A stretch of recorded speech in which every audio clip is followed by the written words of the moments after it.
Hi guys and welcome back to the channel Deepak Yadav Education. Welcome to the Daily Hindu News and Editorial Analysis of 18th of October 2024. तो guys आज तारीख 18 अक्टूबर 2024 और है Friday. देखेंगे आज के the Hindu complete newspaper को analyse करेंगे। बट लेक्चर में आगे बढ़ने से पहले अगर आपको इस लेक्चर का पीडीएफ चाहिए तो क्या करना है, सबसे पहले डाउनलोड करना है टेलीग्राम, देन उसके बाद जाके सर्च बॉक्स में टाइप करना Deepak Yadav education UPSC. As you can see guys आपको ये वाला चैनल मिल जाएगा, उस पर क्लिक करना और जाकर इस चैनल को ज्वाइन कर लेना।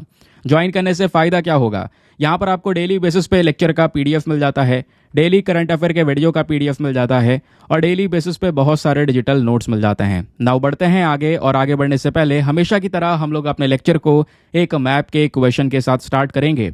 तो आज आप सभी को मैप में जाकर देखना है अल्जीरिया को कहाँ पर है एग्जैक्टली लोकेटेड, इसको अच्छे से मैप में देखना। देन उसके बाद आकर नीचे कमेंट सेक्शन में टाइप करना, जिससे कि आप लोग इसको लंबे समय तक याद रख पाओगे। साथ ही साथ एक क्वेश्चन सॉल्व करेंगे जो कि यूपीएससी पैटर्न के ऊपर बेस्ड है डेली बेसिस पे। यहाँ पे हम एक प्रैक्टिस क्वेश्चन को भी सॉल्व करते हैं। क्वेश्चन दोस्तों बहुत ही ज़्यादा आसान है और पिछले कुछ दिनों से लगातार MQ9B नाम की एक चीज़ चर्चाओं में है।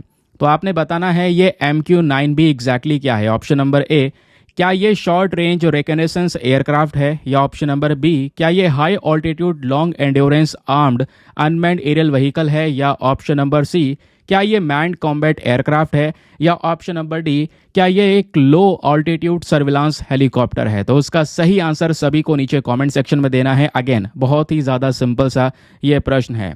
तो दोस्तों देख लेते हैं आज के पर्टिकुलर सेशन में क्या क्या चीज़ें हैं जिसको हम डिस्कस करने वाले हैं। कल का जो सेशन था उसको इतने सारे लोगों ने बहुत ज़्यादा प्यार दिया, इतने सारे कमेंट्स देखने को मिले, सर प्लीज़ सेशन को वैसे ही रखो, द हिंदू में कुछ यहाँ पे प्रीलिम्स के लिए शॉर्ट न्यूज़ को ऐड करो, क्वेश्चन ऐड करो, एक वीडियो हमको ऐसा प्रोवाइड करवा दो कि उसमें हर एक चीज़ हो, हमें इधर उधर जाने की ज़रूरत ना पड़े। तो उसी तरीके से कल वीडियो ऑर्गेनाइज किया गया था, वही सेम पैटर्न आज भी देखने को मिलेगा और आज वीडियो और भी मज़ेदार है। अगर आप में से जो लोग वीडियोस देख रहे हैं, कल आपने पूरा सेशन देखा है, तो कल के बेसिस पे आज मैं आपका टेस्ट भी लेने वाला हूं। आपको क्वेश्चन दूंगा, उसको सॉल्व करना, रिवीजन होगा, आपके करंट अफेयर्स की प्रिपरेशन और ज़्यादा बेहतर होगी। फिलहाल के लिए आज के हमारा द हिंदू अखबार में यानी 18 अक्टूबर को अखबार में क्या क्या चीज़ें आई हैं। सबसे पहला आर्टिकल सबसे ज़्यादा इंपॉर्टेंट भी है पॉलिटी के पॉइंट ऑफ व्यू से। सुप्रीम कोर्ट ने अभी सेक्शन 6A को यहाँ पे अपहोल्ड किया है, इसको सपोर्ट किया है। तो समझेंगे दोस्तों हम अपने पॉलिटी का एक कॉन्सेप्ट सिटीजनशिप एक्ट के बारे में और इसका सेक्शन 6A क्या है, क्या मैटर चल रहा था, इसका कनेक्शन असम अकॉर्ड के साथ में क्या है, पूरा का पूरा हॉलिस्टिक व्यू आपको जानने को मिलेगा। दूसरा आर्टिकल आज के पेपर में बात करता है कि देखिए अभी ना फोर्टिफाइड राइस को लेकर बहुत सारी चिंताएं सामने आ रही थी। इसको लेकर अभी यहाँ पर केंद्र सरकार ने क्लेम किया है कि फोर्टिफाइड राइस सभी लोगों के लिए बिल्कुल सुरक्षित है। क्या होता है फोर्टिफाइड राइस, क्या है पूरा मामला, क्या चिंताएं हैं, चलिए मैं इसके बारे में भी आज के इस पर्टिकुलर सेशन में बताऊंगा। फिर एडिटोरियल में देखेंगे दोस्तों, तो आज सबसे पहला एडिटोरियल बहुत काम का है। एडिटोरियल स्पेशली हमारे मेंस के लिए बहुत इंपॉर्टेंट होते हैं, तो आप ये आर्टिकल देख पाएंगे, मेंस के पर्सपेक्टिव से ज़्यादा रेलिवेंट है। और अच्छी बात इस सेशन में यह है कि मैं आपको एडिटोरियल पढ़ाऊंगा, साथ ही साथ मैं क्वेश्चन दूंगा इस एडिटोरियल पे कि क्वेश्चन बनेगा कैसे, और केवल क्वेश्चन नहीं दूंगा, ये काम सब कर रहे हैं, मैं आपको टिप्स भी देने वाला हूँ कि कैसे आपने ये आंसर लिखना है। उसको देख के ज़रूर जाना, आपको मज़ा आएगा। मतलब पूरा एक्सपीरियंस की एक आंसर का जो पूरा पैटर्न है वो कैसे बनता है, कैसे क्वेश्चन का आंसर लिखा जाता है, वो भी आपको यहाँ पे इसी लेक्चर में सिखाया जाता है। तो दोस्तों एडिटोरियल में सबसे पहला एक मॉडिफाइड यूपीआई पॉलिसी के बारे में डिस्कशन किया गया है। बात करने वाले हैं आज यूनिवर्सल बेसिक इनकम के बारे में, वेरी इंपॉर्टेंट टॉपिक। क्या है इसका पूरा मायना और क्या इसे वाकई में लागू करना चाहिए, क्या इसके फायदे नुकसान, हर एक चीज़ जो राइटर ने डिस्कस की है आपके सामने मैं लेकर आने वाला हूँ।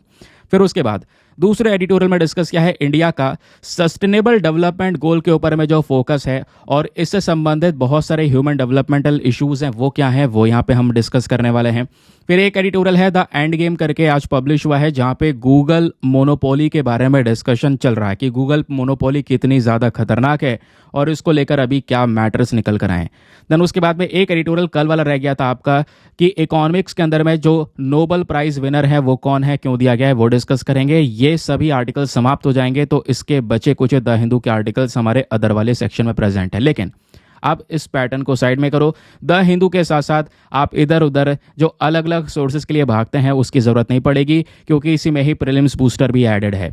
सबसे पहले दोस्तों यहाँ पे इन सब आर्टिकल्स को खत्म करने के बाद में हम डिस्कस करेंगे सुपर मून के बारे में, जो हमारा थंबनेल वाला टॉपिक है। फिर एक आर्टिकल आया है क्लाइमेट चेंज का इम्पैक्ट हमारे फार्मर्स के ऊपर भयंकर पड़ रहा है, वो क्या मामला है समझेंगे। फिर उसके बाद तीसरा article very very important science and tech का आर्टिकल है, जहाँ पे बुशवेल्ड इग्नियस कॉम्प्लेक्स के बारे में डिस्कशन किया जा रहा है। साउथ अफ्रीका में एक ऐसी जगह जहाँ पे 2 बिलियन साल पुरानी चट्टान है, वहाँ पे कुछ माइक्रोब्स वगैरह फाउंड करे गए हैं। उन चट्टान का क्या एक इम्पॉर्टेंस है वो समझेंगे। फिर उसके बाद में अभी एक बड़ी कह सकते हैं इवेंट वगैरह ऑर्गेनाइज किया जा रहा है, क्योंकि जो बैटल ऑफ वालोंग है ये बैटल हुआ था भारत और चाइना के बीच में। तो ये बैटल क्या था, हिस्ट्री का एक बहुत इंपॉर्टेंट आर्टिकल है। डेडली वेस्ट नाइल वायरस चर्चाओं में है, यूक्रेन में बड़ी तबाही मचा रहा है वायरस, तो पूरा मामला क्या है इसको समझेंगे। देन उसके बाद DTAB एक आर्टिकल चर्चाओं में है, ज़बरदस्त टॉपिक है, इस वाले आर्टिकल को मिस मत करना। कुछ एंटीबायोटिक्स को उन्होंने नए नियम में ऐड करने की बात की है, तो नए नियम में न्यू ड्रग का कॉन्सेप्ट क्या है वो समझेंगे। फिर उसके बाद इंटरनेशनल सोलर अलायंस की असेंबली के बारे में डिस्कस करेंगे। यहाँ पे केवल अलायंस नहीं है, असेंबली के बारे में भी बात हो रही है। काजीरंगा नेशनल पार्क चर्चाओं में है, ये तो डिस्कस करते रहते हैं, लेकिन चर्चाओं में रहने के पीछे का रीज़न बहुत सॉलिड है, इसको डिस्कस करना ज़रूरी है। लास्ट में जो स्टार्टिंग में आपको प्लेस दिया है अल्जीरिया को मैप में अच्छे से देख लेना, वो भी आपको सिखाऊंगा कि मैप के अंदर में क्वेश्चन कैसे देखा जाता है। ये हमारा होलिस्टिक स्ट्रक्चर है, समझ गए। अब आपको लग रहा होगा कि क्या क्या चीज़ें होने वाली हैं। सेशन लंबा जाएगा लेकिन बहुत ही ज़्यादा वैल्यूएबल है। मतलब आज की तारीख से जो भी करंट अफेयर्स होंगे A to Z वो एक वीडियो में कवर हो जाएंगे। टेंशन नहीं होगी कि यार ये तो नहीं छूट गया मेरा, समझ गए। और अर्ली मॉर्निंग में आपको ये वीडियो मिल रहा है ना। चलिए अब आते हैं दोस्तों यहाँ पे कुछ क्वेश्चन की तरफ। सेशन की शुरुआत में ऐसे नहीं करने वाला, आज सेशन की शुरुआत बहुत ही ज़्यादा स्ट्रॉन्ग तरीके से होगी। कल का लेक्चर किस किस ने देखा है वो अब पता चलेगा, कल के लेक्चर से क्या क्या चीज़ें याद हैं आपको वो पता चलेगा। चलिए आज आपका टेस्ट है, क्वेश्चन नंबर 1 आपके सामने है। ये सब चीज़ें मैं कल पढ़ा चुका हूँ, याद रखिएगा। और दोस्तों मेक श्योर करना इसके आंसर्स को नीचे कमेंट सेक्शन में लिखिएगा, सभी पता चलेगा, आपका रिविजन भी होगा। फिर लास्ट में, वीडियो के लास्ट में जाके इसके आंसर्स मैं आपको बताऊंगा। तो पहला क्वेश्चन है, रूपकुंड लेक हाल ही में चर्चाओं में देखने को मिला है, बताइए कौन से राज्य में ये लोकेटेड है। Option number A Arunachal Pradesh, B Meghalaya, C Punjab या फिर D उत्तराखंड। क्या होना चाहिए इसका सही उत्तर। नेक्स्ट क्वेश्चन, अभी एक टर्म नोबेल प्राइज की वजह से चर्चाओं में, याद है ना, एक टर्म है जिसका नाम है हिबाकुशा। कल मैंने इसके बारे में बहुत डिटेल से पढ़ाया था। तो हिबाकुशा रेफर किस चीज़ को करता है। ऑप्शन नंबर A, क्या ये जो टर्म है ये किसी सर्वाइवर के लिए यूज़ की जाती है। जो एटॉमिक बॉम्बिंग्स हुआ था हिरोशिमा नागासाकी के अंदर में जापान में, उसके सर्वाइवर के लिए इसको यूज़ करते हैं, या जापानी सोल्जर जिन्होंने वर्ल्ड वॉर 2 के अंदर में लड़ाई लड़ी उनके लिए है ये टर्म, या फिर जो 2011 में फुकुशिमा न्यूक्लियर डिजास्टर हुआ उसके विक्टिम्स के लिए इस टर्म को यूज़ करते हैं, या फिर वर्ल्ड वॉर 2 के समय पर जो भी लोग यहाँ पर डिस्प्लेस हुए उनके लिए इस टर्म का यूज़ करते हैं। आपको बताना है भाई कहाँ यूज़ करते हैं। देन नेक्स्ट क्वेश्चन, हमने यहाँ पे कल डिस्कस किया था फूड एंड एग्रीकल्चर ऑर्गेनाइजेशन के बारे में, पूरा सेपरेटली मैंने ये ऑर्गेनाइजेशन डिस्कस किया था, मेंबर्स वगैरह सब कुछ बताया था। तो FAO को लेकर आपके पास में 2 स्टेटमेंट से बताना है कौन सा स्टेटमेंट सही है। पहला, FAO एक स्पेशलाइज एजेंसी है यूनाइटेड नेशन की, जिसका मेन काम क्या है कि भाई इंटरनेशनल एफर्ट्स लगाना ताकि जो भुखमरी है इसको ख़त्म किया जा सके, काउंटर किया जा सके। दूसरा, FAO का हेडक्वार्टर है इटली के अंदर रोम में। तो बताइए दोनों में से कौन सा स्टेटमेंट सही है। Option A1 only, B2 only, C दोनों सही है, या फिर D दोनों के दोनों गलत हैं।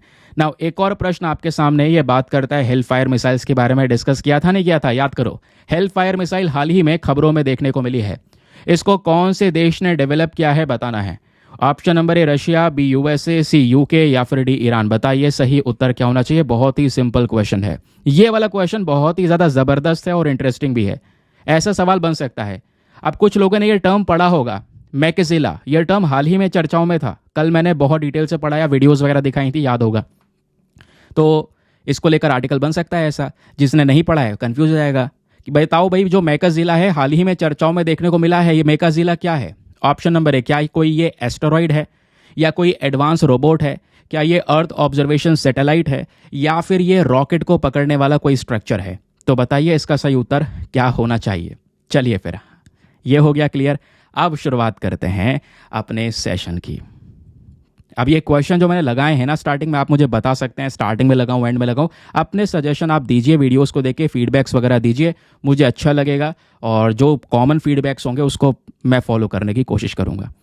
बाकी सबसे पहले आज हमारी थंबनेल वाली न्यूज़ में बात की गई है सुपर मून के बारे में। एक इंपॉर्टेंट कॉन्सेप्ट है GS paper number 3 science and tech का। यहाँ पे आप देख पाएंगे फोर्ब्स का, India today, space.com, NASA, BBC, सभी जगह पे ये कवर किया गया है। वीडियोज शेयर की जा रही हैं। 17 अक्टूबर, वैसे तो आज 18 अक्टूबर है, ये बात हो रही है कल की। तो 17 अक्टूबर को दोस्तों क्लोजेस्ट सुपर मून नजर आया है। जो चंद्रमा है, जो उसका नॉर्मल साइज होता है, उससे 14% बड़े साइज का दिखाई पड़ा।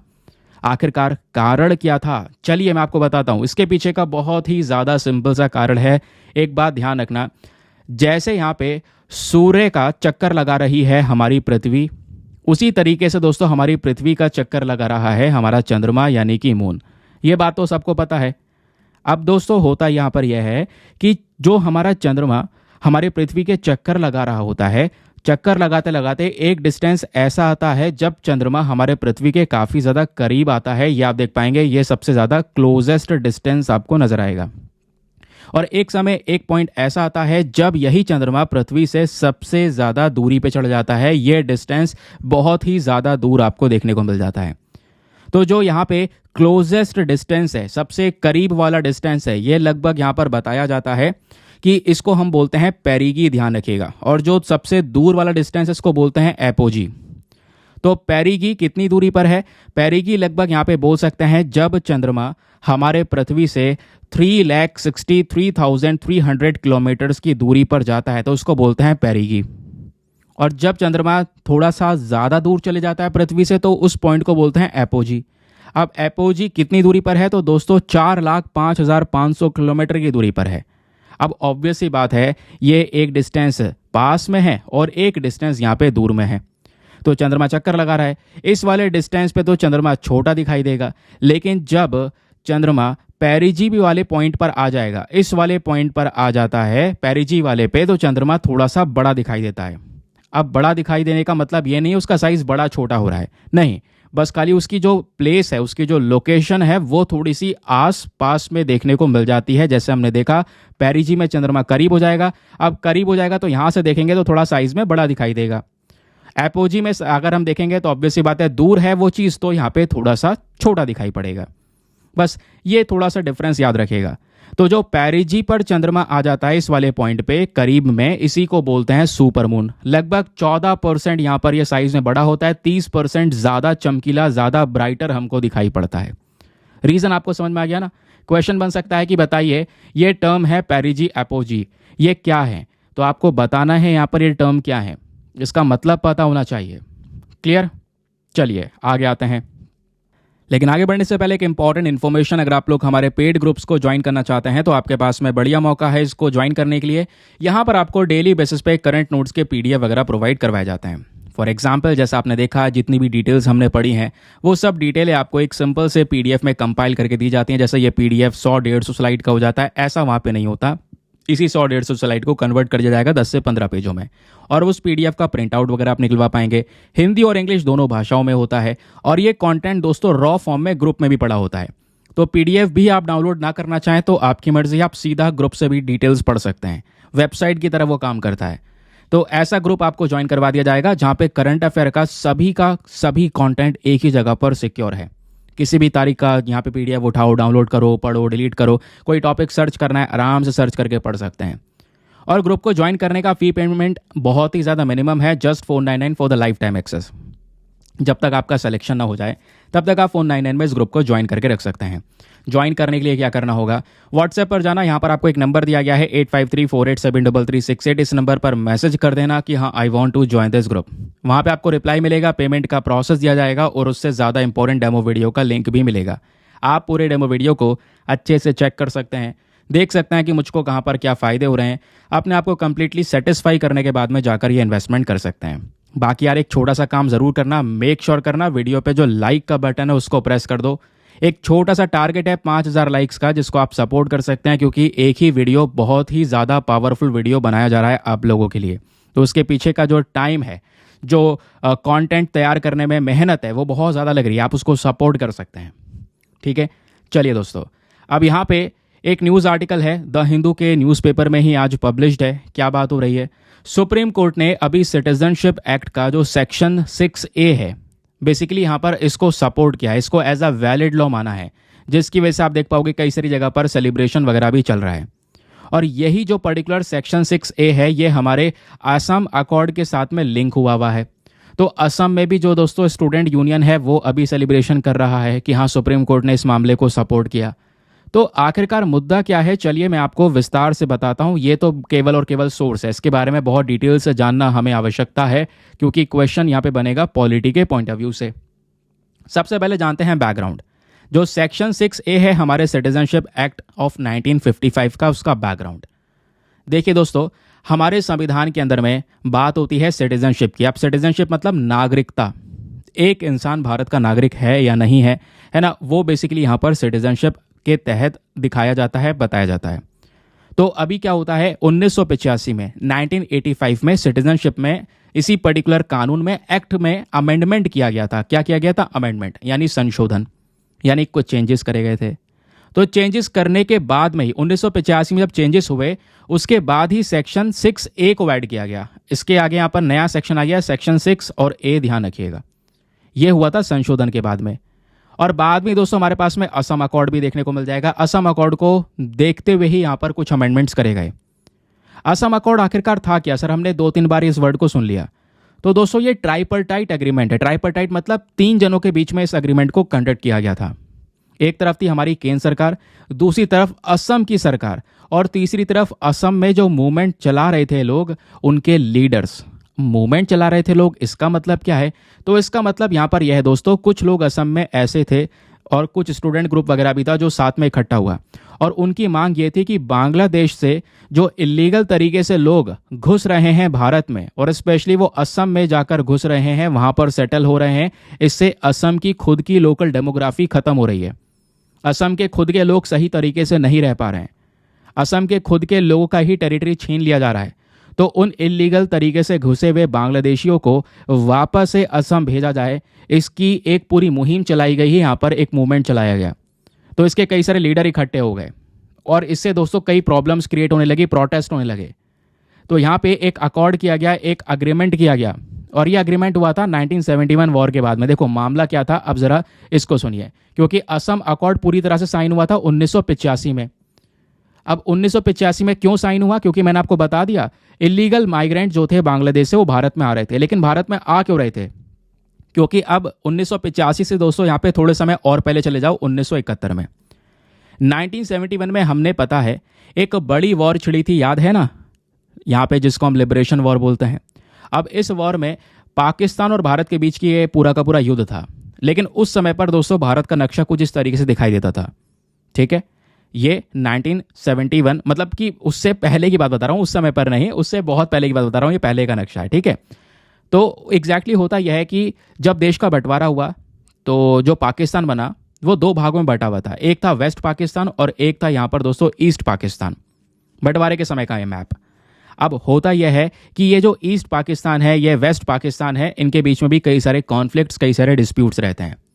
समय आगे बढ़ता रहता है। 1971 में एक बड़ी वॉर छिड़ती है, एक बड़ा युद्ध होता है, और उस युद्ध के बाद में यहाँ पर ये जो ईस्ट पाकिस्तान है दोस्तों, ये जाकर बन जाता है बांग्लादेश, आज के समय का बांग्लादेश। अब ये बांग्लादेश बनने में भारत का पूरा समर्थन था, पूरा सपोर्ट था। हमने पूरा सपोर्ट किया इस पर्टिकुलर टेरिटरी को, जिसके बाद यहाँ पर ये बांग्लादेश बनकर आया।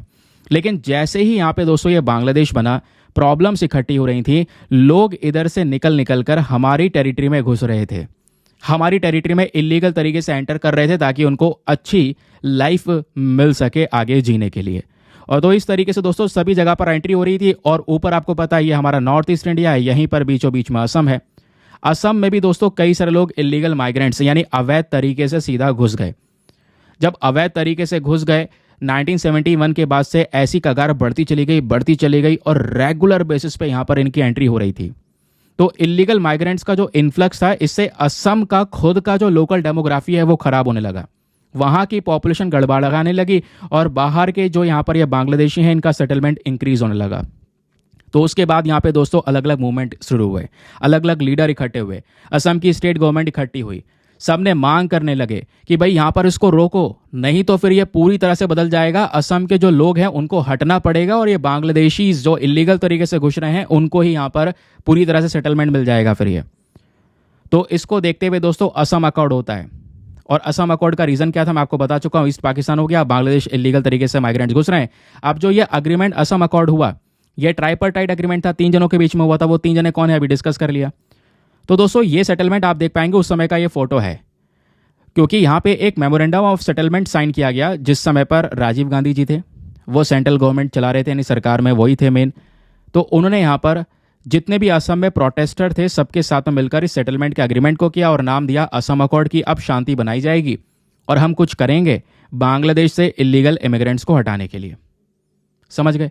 और यहाँ पे ये बोला गया, इस पूरे एग्रीमेंट में ये बोला गया कि हम क्या करने वाले हैं, जो भी फॉरेनर्स होंगे जो असम में घुसे हैं 25 मार्च 1971 के बाद, 25 मार्च 1971 ध्यान रखना, वॉर से पहले की सिनेरियो है, वॉर के बाद अगर कोई भी बांग्लादेश से, क्योंकि बांग्लादेश बन चुका था इस समय तक, अगर यहाँ से इलीगल तरीके से कोई भारत में एंटर किया है तो उनको उठाकर वापस से उनके देश भेजा जाएगा, उनको डिटेक्ट किया जाएगा और डिपोर्ट किया जाएगा।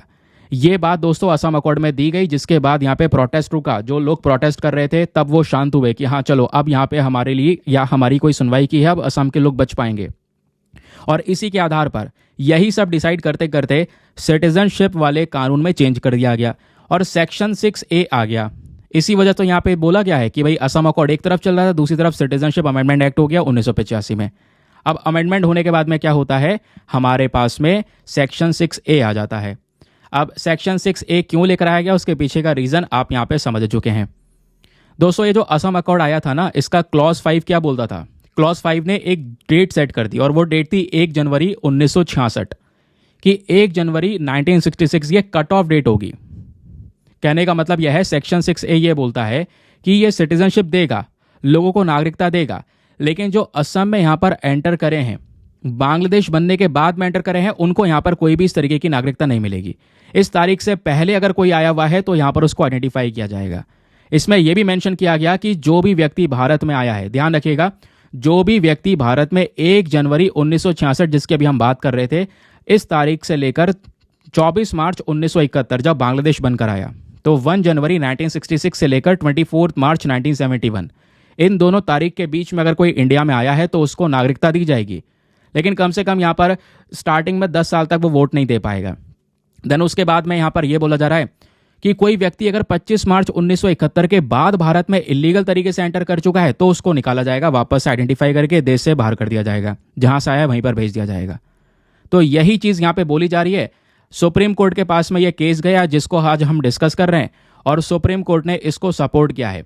सुप्रीम कोर्ट ने बोला है कि हाँ बिल्कुल सेक्शन 6A सही है और जो भी लोग पहले के आए हुए हैं, यानी इस तारीख से इस तारीख के बीच में जो तारीख मैंने आपको बताई है, यहाँ पे हैं तो ठीक है, इसके बाद अगर आए हैं और इलीगल तरीके से एंटर करे हैं तो उनको वापस से भेजा जाएगा, उनको आइडेंटिफाई किया जाएगा और उनको वापस से अपने देश में भेजा जाएगा जो भी इलीगल एंट्री है।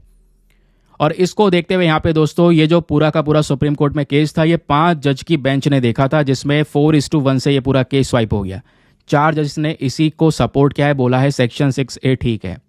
इसमें जो जस्टिस सूर्यकांत साहब हैं, इनका कहना यह है कि सुप्रीम कोर्ट अब यहाँ पे क्लोजली मॉनिटर करेगा पूरे प्रोसेस को, सरकार को देता है ताकत, सरकार के पास में ताकत है भी खैर कि वो फॉरेनर एक्ट का यूज़ कर सकते हैं और पहचान कर सकते हैं कौन कौन इलीगल तरीके से एंटर किया है भारत में और उनको वापस से डिपोर्ट किया जा सकता है उनके देश में। समझ गए। तो ये था हमारा पूरा का पूरा खबर। आई होप आपको पूरी क्लैरिटी मिल चुकी है A to Z कि क्या चल रहा है पूरा मामला। अब एग्जाम के लिए ये सब कुछ आप लिख भी सकते हैं, वैसे मैंने जो भी कुछ बताया है वो सब लिखित में यहाँ पे प्रोवाइड करवा दिया है, कौन सी तारीख से कौन सी तारीख के बीच में क्या क्या चीज़ें यहाँ पर मेंशन्ड है। समझ गए। अब दोस्तों यहाँ पर हमारे एग्जाम के लिए एक रेलिवेंट चीज़ आती है। ये तो हमने सब कुछ पढ़ लिया, अब ये जान लो कि भाई यहाँ पे ये बोला जा रहा था असम की साइड से कि असम ये बोल रहा था कि जो इलीगल एंट्री हो रही है इससे यहाँ पे हमारे यहाँ पे डेमोग्राफिक स्ट्रक्चर खराब हो रहा है, बाहर के लोग आ रहे हैं, हमें हटना पड़ रहा है, इस वजह से पूरा मामला गड़बड़ाया। अब सिटीजनशिप यानी ये नागरिकता को लेकर हमारा संविधान क्या बोलता है, ये थोड़ा हट के टॉपिक है, ध्यान रखिएगा, पॉलिटी का टॉपिक है, यहाँ से क्वेश्चन आएगा तो पता होना चाहिए। तो दोस्तों यहाँ पे जब बात होती है नागरिकता की, तो सिटीजनशिप एक लीगल स्टेटस है, एक पर्सन और जिस स्टेट में या जिस कंट्री में रह रहा है स्पेशली वहाँ की नागरिकता उसके पास में है तो एक लीगल स्टेटस उसको दर्जा देता है कि हाँ वो इस देश का नागरिक है। समझ गए। अब नागरिकता को लेकर हमारे संविधान में कई सारे प्रोविजन है। सबसे पहला प्रोविजन, और सारे प्रोविजंस की बात करेंगे तो जैसे हमारे संविधान में कई सारे आर्टिकल हैं, तो आर्टिकल 5 से लेकर आर्टिकल 11 के बीच में अनुच्छेद 5 से अनुच्छेद 11 के बीच में जितने भी यहाँ पर प्रावधान मेंशन्ड है वो सब दोस्तों संविधान में सिटीजनशिप की बात करते हैं, नागरिकता की बात करते हैं। और आर्टिकल 5 से 11 ये कहाँ पर है? हमारे संविधान में पार्ट नंबर 2 में प्रेजेंट है, ध्यान रखिए। और ये डील करता है नागरिकता से लेकर कि भारत में कोई भी नागरिकता ले सकता है अगर वो भारत में जन्म लेता है, उसके डिसेंडेंट्स हैं, नेचुरलाइजेशन, रजिस्ट्रेशन, रिनंसिएशन, यानी एक इंसान का जो सिटीजनशिप है या नागरिकता है वो हटाई भी जा सकती है, उसको टर्मिनेट भी किया जा सकता है। ये सब चीज़ें यहाँ पे हमारे इन्हीं आर्टिकल 5 से लेकर 11 में मेंशन्ड है, ठीक है। क्योंकि आपको पता ना कि संविधान क्या देता है, आपको नागरिकता देने की पावर देता है, लेकिन नागरिकता छीनी भी जा सकती है आपकी अगर आप यहाँ पर कोई दूसरी हरकत कर रहे हैं। क्योंकि भारत में सिंगल सिटीजनशिप का कॉन्सेप्ट आपको पता है कि अगर भारत की नागरिकता ले रखी है तो आप किसी दूसरे देश की सिटीजनशिप नहीं ले सकते। जैसे कई सारे देश हैं जो डुअल सिटीजनशिप को अप्रूवल देते हैं कि आप उस देश की भी नागरिकता ले लो, बाकी दूसरे देश की भी नागरिकता ले लो, लेकिन भारत में ऐसा नहीं है। अगर आप भारत के नागरिक हैं और अगर दूसरे देश की नागरिकता ले लेते हैं तो ऑटोमेटिकली आपकी सिटीजनशिप भारत से टर्मिनेट हो जाएगी, खत्म हो जाएगी। खैर वो दूसरा कॉन्सेप्ट मैं आपको समझा रहा हूँ कि ये सब कुछ आर्टिकल 5 से 11 के बीच में मेंशन्ड है। अब जो पूरा का पूरा सिटीजनशिप का मामला है दोस्तों, ये हमारे संविधान के अंदर में यूनियन लिस्ट में मेंशन किया गया है, ठीक है। तो पार्लियामेंट के पास में पूरा पूरा ज्यूरिसडिक्शन होता है इस पूरे मामले को हैंडल करने के लिए। तो संविधान में कहां पे जिक्र हुआ है ये पता चल गया। अब सिटीजनशिप एक्ट है क्या पूरा, ये समझिए। पार्लियामेंट ने सिटीजनशिप एक्ट 1955 को तैयार किया था, जहां पे भारत में नागरिकता को लेकर हर एक पॉइंट इसमें मेंशन किया गया। अब 1955 का जो ये नागरिकता का कानून है दोस्तों, इसको पहले ही हम लोग कई बार अमेंड कर चुके हैं, बदलाव कर चुके हैं। 6 बार यहाँ पे इसमें बदलाव हो चुका है। फिर कुछ अमेंडमेंट्स आप देख पाएंगे 1986, 92, 2003, 5, 15, 19 ऐसे कई सारे अमेंडमेंट हुए। 2019 में वही सिटीजनशिप अमेंडमेंट एक्ट जो लेकर आया गया था, CAA जिसको बोलते हैं, वो वाला अमेंडमेंट था। तो ये दोस्तों मैंने आपका जो खबर चल रहा है मामले में वो क्या है, उसका इतिहास और अप टू डेट आज तक की इंफॉर्मेशन सब कुछ बता दिया है। क्लियर हो गया, मज़ा आ गया। चलिए आते हैं अगले न्यूज़ आर्टिकल पर। नाउ अगला आर्टिकल भी हमारे आज के ही न्यूज़पेपर में देखने को मिलेगा। यहाँ पे क्या बात हो रही है कि भाई लगातार बहुत सारी चिंताएं देखने को मिल जाती हैं, स्पेशली यहाँ पे चावल के कंजम्पशन को लेकर। तो केंद्र सरकार ये क्लेम करती है कि जो फोर्टिफाइड राइस है, स्पेशली वो वाला चावल जो फोर्टिफाइड होता है, ये बिल्कुल सेफ है for the consumption for everyone. WHO के गाइडलाइंस के आधार पर यह बोला गया है। अब पूरा मामला क्या है जरा पहले ये सुनो यार, है ना, क्योंकि ये न्यूज़ आर्टिकल पढ़ लोगे तो फिर भी आपका दिमाग घूमने लगेगा। होता यह है, एक नॉर्मल चावल होता है और एक होता है फोर्टिफाइड चावल। वैसे कई सारे फूड होते हैं, एक तो नॉर्मल खाना हो गया, आपका फूड हो गया जिसको यहाँ पे हम प्रोड्यूस कर रहे हैं, एक होता है आपका फोर्टिफाइड फूड। ये जो वर्ड है ना फोर्टिफाइड, इसका मतलब होता है अलग से अपने फूड में न्यूट्रिशन को ऐड कर देना, ठीक है। इसको बोलते हैं फोर्टिफिकेशन। अब अगर हम लोग एक ये वाला फोटो देखें तो फोर्टिफाइड राइस क्या होता है, एक ऐसा चावल हमने बना दिया है जिसमें हमने अलग से न्यूट्रिशन ऐड कर दिया है। अब जैसे फोर्टिफिकेशन जब भी चावल में करते हैं तो ज़्यादातर आयरन मिलाया जाता है। क्या मिलाया जाता है? आयरन, ताकि यहाँ पर आयरन लोगों के बॉडी में पहुँचे और खून की कमी लोगों को ना होए। समझ गए?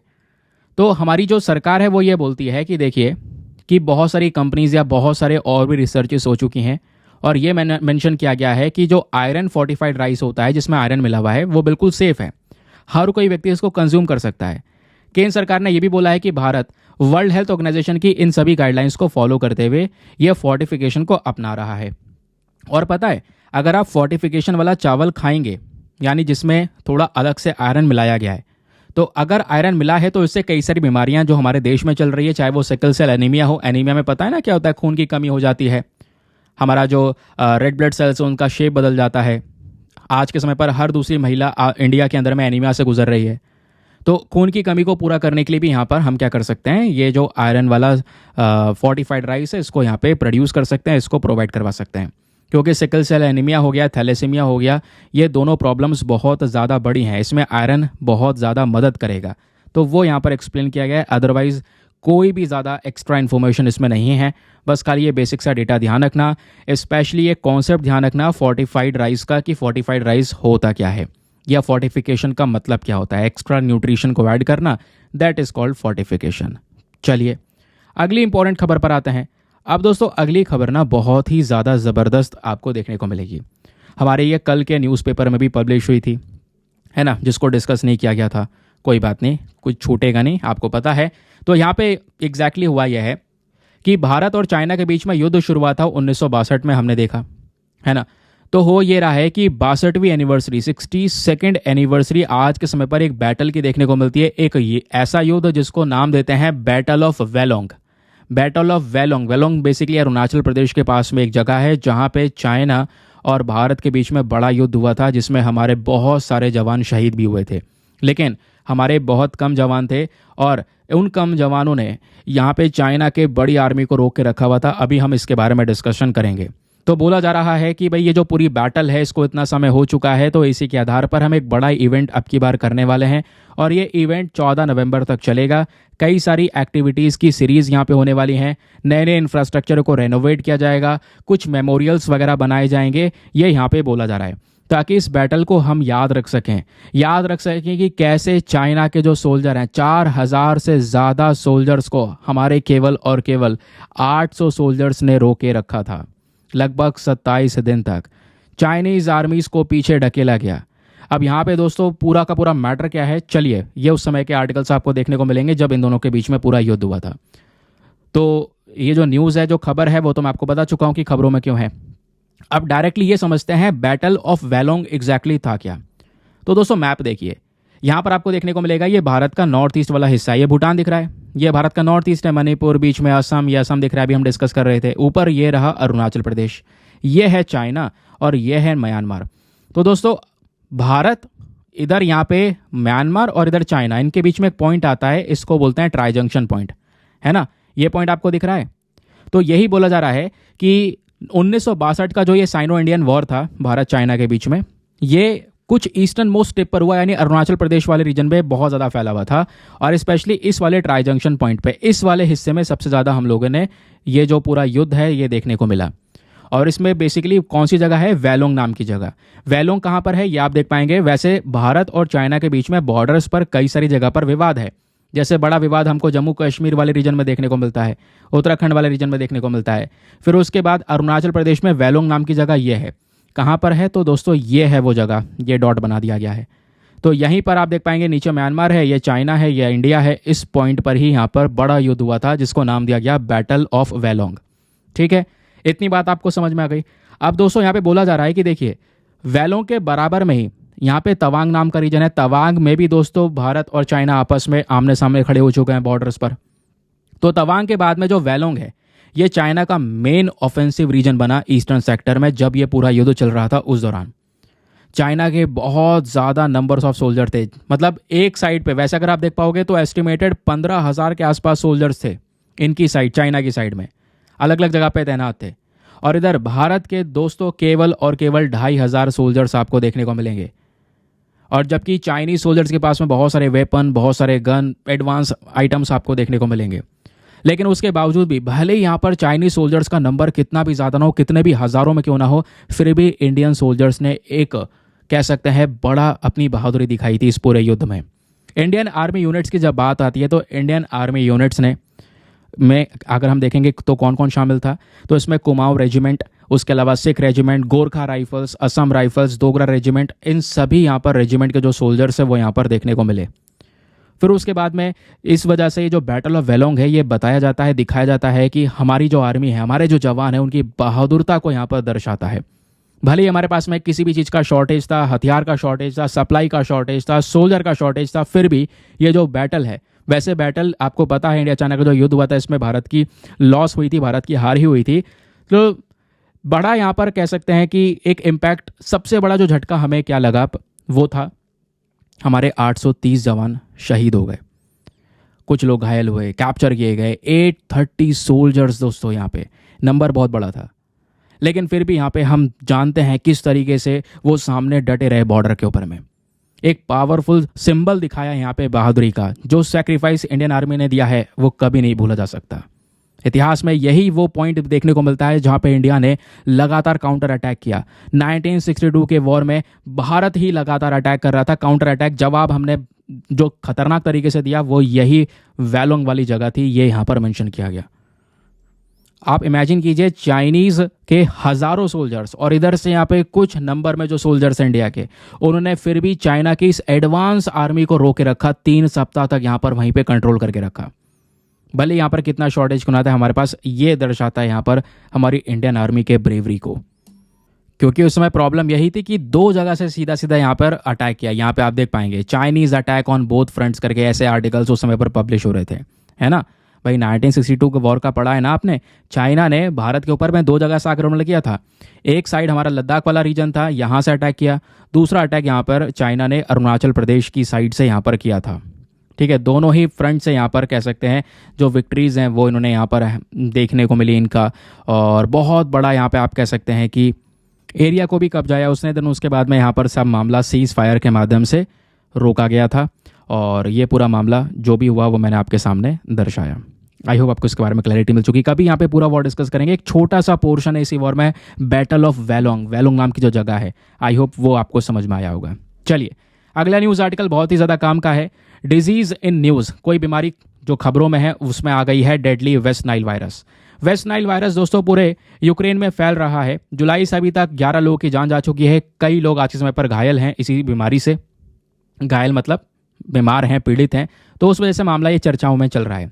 क्या सोच रहे थे, वेस्ट नाइल वायरस के बारे में पढ़ रहे हैं तो क्या केरला में एंट्री हो गई है? नहीं, ऐसा कुछ भी नहीं है।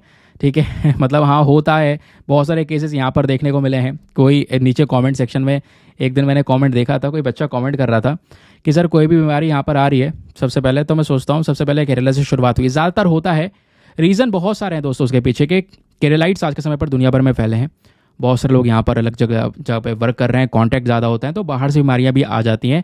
एक रीज़न ये है, ऐसे बहुत सारे और भी फैक्टर्स वहाँ पे प्रेजेंट आपको देखने को मिलेंगे। खैर हटाते हैं उसको। जैसे देखो हम बात ही कर रहे थे, एक बराबर में आर्टिकल भी है, ये थोड़ा पुराना आर्टिकल है। अभी यहाँ पर बात हो रही है वेस्ट नाइल वायरस की, तो चलिए मैं आपको इसके बारे में बताता हूँ मामला एग्जैक्टली क्या है। यूक्रेन का इशू निकल कर आया, इसे छोड़ते हैं, डायरेक्ट मुद्दे पर आते हैं जहाँ से एग्जाम में सवाल आएगा। वेस्ट नाइल वायरस दोस्तों यहाँ पर एक सदस्य है। अब वायरस है तो किसी परिवार का तो सदस्य होगा, तो वो परिवार है फ्लेविविरिडे, इस फैमिली से बिलोंग करता है। ये जो वायरस है ये सबसे पहली बार एक वेमेन में देखने को मिला था। कहाँ पर? युगांडा के अंदर। कहोगे इसका नाम वेस्ट नाइल क्यों रखा है? अरे भाई युगांडा में ही एक डिस्ट्रिक्ट है जिसका नाम है वेस्ट नाइल डिस्ट्रिक्ट, तो यहीं पर वो महिला रहती थी। पहली बार ये बीमारी इन्हीं महिला के अंदर में 1937 में पाई गई, जिस वजह से इस बीमारी का नाम ही रख दिया गया वेस्ट नाइल वायरस, क्योंकि यहाँ से इसकी शुरुआत हुई है। अब दोस्तों वेस्ट नाइल वायरस जो है ना, ये कॉमनली आपको Africa, Europe, Middle East, North America, West Asia, इन सभी जगह पर देखने को मिल जाता है। शुरुआत वहाँ से हुई, आज सब जगह में दुनिया भर में बीमारी फैल चुकी है, अभी यूक्रेन तक पहुँच चुकी है। अब ये फैलती कैसे, आइए इसके ट्रांसमिशन के बारे में बता रहा हूँ। सबसे मेन रोल यहाँ पे मच्छर का है, मॉस्किटो का है। लेकिन ये मच्छर करता क्या है? ये मच्छर बेसिकली ये वायरस लेता है, किससे लेता है? एक बर्ड से। देखिए होता यह है कि एक बर्ड है और उस बर्ड के अंदर में ये वायरस पाया जाता है, वेस्ट नाइल वायरस। अब अगर कोई मच्छर इस बर्ड को काट ले, मॉस्किटो इस बर्ड को जब काटता है तो ये जो वायरस है इस मच्छर में पहुंचता है। अब ये मच्छर इंसान को काटेगा तो इंसान में इस वायरस को पहुंचा देता है, समझ गए? तो पहले मॉस्किटो इन्फेक्ट होता है, देन उसके बाद में ये जो मॉस्किटो है इंसानों को काट कर उनको इन्फेक्ट कर देता है। तो ये बीमारी अगर आपसे क्वेश्चन बने कौन से जानवर से फैलती है, तो बर्ड्स इसकी रेजर्वायर होस्ट हैं। बर्ड्स में ये रेजर्वायर मतलब नेचुरली ये वायरस पाया जाता है। बर्ड से पहुंचता है मच्छरों में, मच्छरों से इंसानों में। इंसान के साथ साथ दोस्तों कुछ एनिमल्स में, स्पेशली हॉर्स वगैरह में भी ये जो वेस्ट नाइल वायरस है वो फैल सकता है। तो मच्छर अगर घोड़े में भी फैला सकता है, हम ऐसा कह सकते हैं। नाउ अब दोस्तों वर्ल्ड हेल्थ ऑर्गेनाइजेशन का कहना यह है, ये जो बीमारी है ज़्यादातर समर और ऑटम के महीने में यानी जून और सितंबर के महीने में देखने को मिलती है। ट्रांसमिशन की बात करेंगे तो ये जो पर्टिकुलर ह्यूमन इन्फेक्शन है ये रिजल्ट है किसका? मॉस्किटो के काटने से, मच्छर के काटने से फैलती है। ये मैं आपको इसके बारे में ऑलरेडी बता चुका हूँ और फोटोज़ के माध्यम से बता चुका हूँ। तो इसमें सबसे बड़ा उपाय इस बीमारी से बचने का यही है कि भाई मच्छर से कटवाना रोकना होगा। अब हम जानबूझ के थोड़ी कटवा रहे हैं, लेकिन यहाँ पे आप देख पाओगे कुछ स्टेप्स ले सकते हैं, जैसे मच्छरदानी का इस्तेमाल करें, है ना। कई सारे और भी चीज़ें आ रही हैं मार्केट के अंदर में। सही तरीके से क्लॉथिंग ले, जहाँ पे मच्छर बहुत ज़्यादा हो रहे हैं, फुल स्लीव्स के यहाँ पर शर्ट वगैरह पहने, पैंट्स पहने, ताकि यहाँ पर जो ये मच्छर है वो हमारे मतलब स्किन के कांटेक्ट में ना आए, नहीं तो फिर ये ऑब्वियस सी बात है बीमारी को फैलाएगा ही, समझ गए। तो मच्छर से लड़ें और इस वेस्ट नाइल वायरस से अपने आप ही बच जाएंगे। लेकिन अगर ये वेस्ट नाइल वायरस नाम की बीमारी किसी को होती है तो उसमें बहुत सारे लक्षण दिखाई पड़ते हैं। जैसे एक इंसान को बुखार हो सकता है, उसका जो लिम्फ ग्लैंड्स है, जो गले में सूजन है वो देखने को मिल सकती है, और जी मचलाना, उल्टी ऐसा हो सकता है, मसल्स में बहुत पेन होता है, जॉइंट्स में पेन होता है। ये कुछ यहाँ पर इसके लक्षण नजर आएंगे वेस्ट नाइल वायरस के।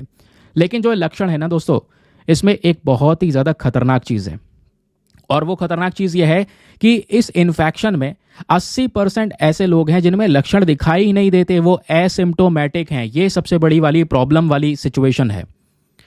और इसमें 20% लोग ऐसे हैं जिनमें थोड़े बहुत सिम्टम्स नजर आते हैं, लेकिन मैक्सिमम लोगों में कोई लक्षण नजर नहीं आता, और फिर वो केस बड़ा ज़्यादा भयंकर हो जाता है समय के साथ में। फिर यहाँ पे बोला ये भी जा रहा है कि अगर लक्षण दिखाई देते हैं तो क्या क्या होता है, मैं आपको बता ही चुका हूँ, बुखार वगैरह होता है, ये अभी हमने थोड़ी देर पहले पढ़ा। आज दुनिया में 19 देश ऐसे हैं जहां पर इस बीमारी का ऑलरेडी आउटब्रेक देखने को मिला, यानी बीमारी थोड़ा ज़्यादा बड़े लेवल पर फैली हुई है।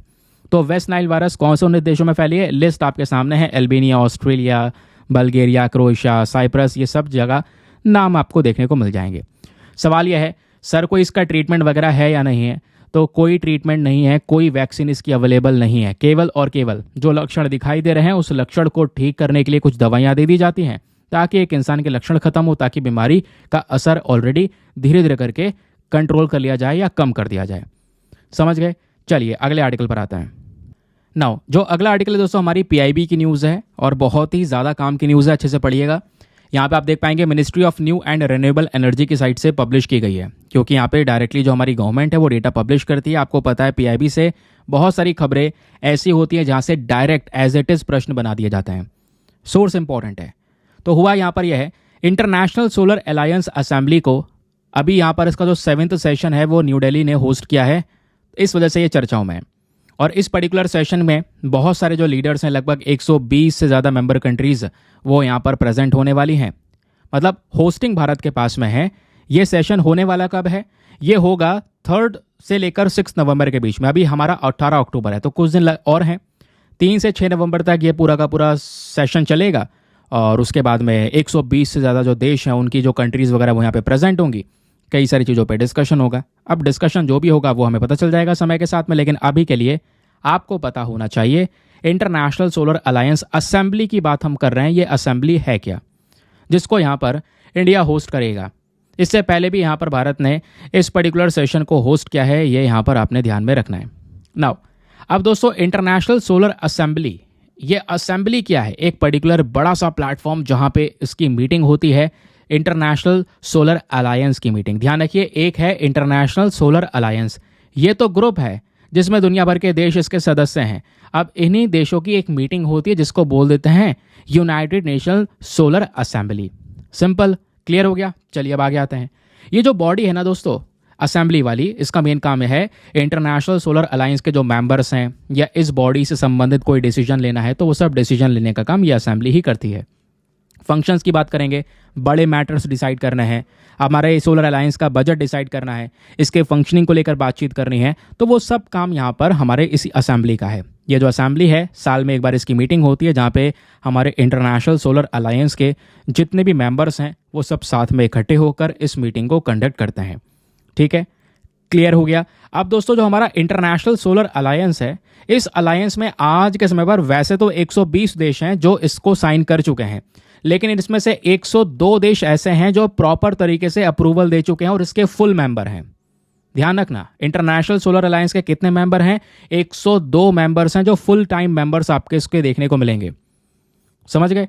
और ये जो इंटरनेशनल सोलर अलायंस नाम की बॉडी है, ये किसने बनाई है? भारत और फ्रांस ने मिलकर दोस्तों इस बॉडी का गठन किया था, इसको हम लोगों ने तैयार किया था। यह बॉडी साल 2015 में शुरू की गई थी, सभी को पता होगा। दोनों देशों ने मिलकर शुरू किया था ताकि सोलर एनर्जी को ज़्यादा से ज़्यादा प्रमोट किया जा सके, सोलर एनर्जी एक इम्पॉर्टेंट एनर्जी मानी जा सके। इसके लिए इंटरनेशनल सोलर अलायंस की शुरुआत होती है। 2015 में इसकी शुरुआत होती है, भारत फ्रांस मिलकर करते हैं। इवन आज इस इंटरनेशनल सोलर अलायंस का हेडक्वार्टर भी कहाँ पर है? भारत के गुरुग्राम में ही है। ध्यान में रखना, क्वेश्चन यहाँ से बन जाते हैं क्योंकि बहुत इंपॉर्टेंट क्वेश्चन बन सकते हैं। ये देखिए, यूपीएससी ने 2016 में 2015 में बॉडी बनी, अगले साल ही सवाल पूछ लिया। क्वेश्चन ये था कि 2 स्टेटमेंट है, बताओ दोनों में से कौन सही है। पहला कि इंटरनेशनल सोलर अलायंस को क्या लॉन्च किया गया था United nation climate change conference के दौरान 2015 में? हाँ जी, बिल्कुल सही बात है। दूसरा, क्या इस अलायंस में आपके यूनाइटेड नेशन के सभी मेंबर कंट्रीज आती हैं? ऐसा कुछ भी नहीं है ना। बाकी मतलब जो भी मेंबर्स हैं अलग से इसमें डिफाइन करे गए हैं, तो बाकी सब मेंबर्स आते हैं। तो इसका यहाँ पर ऑप्शन नंबर ए आपका जो है बिल्कुल करेक्ट रहने वाला है। समझ गए? तो ऐसे क्वेश्चंस यहाँ पे पूछ लिए जाते हैं।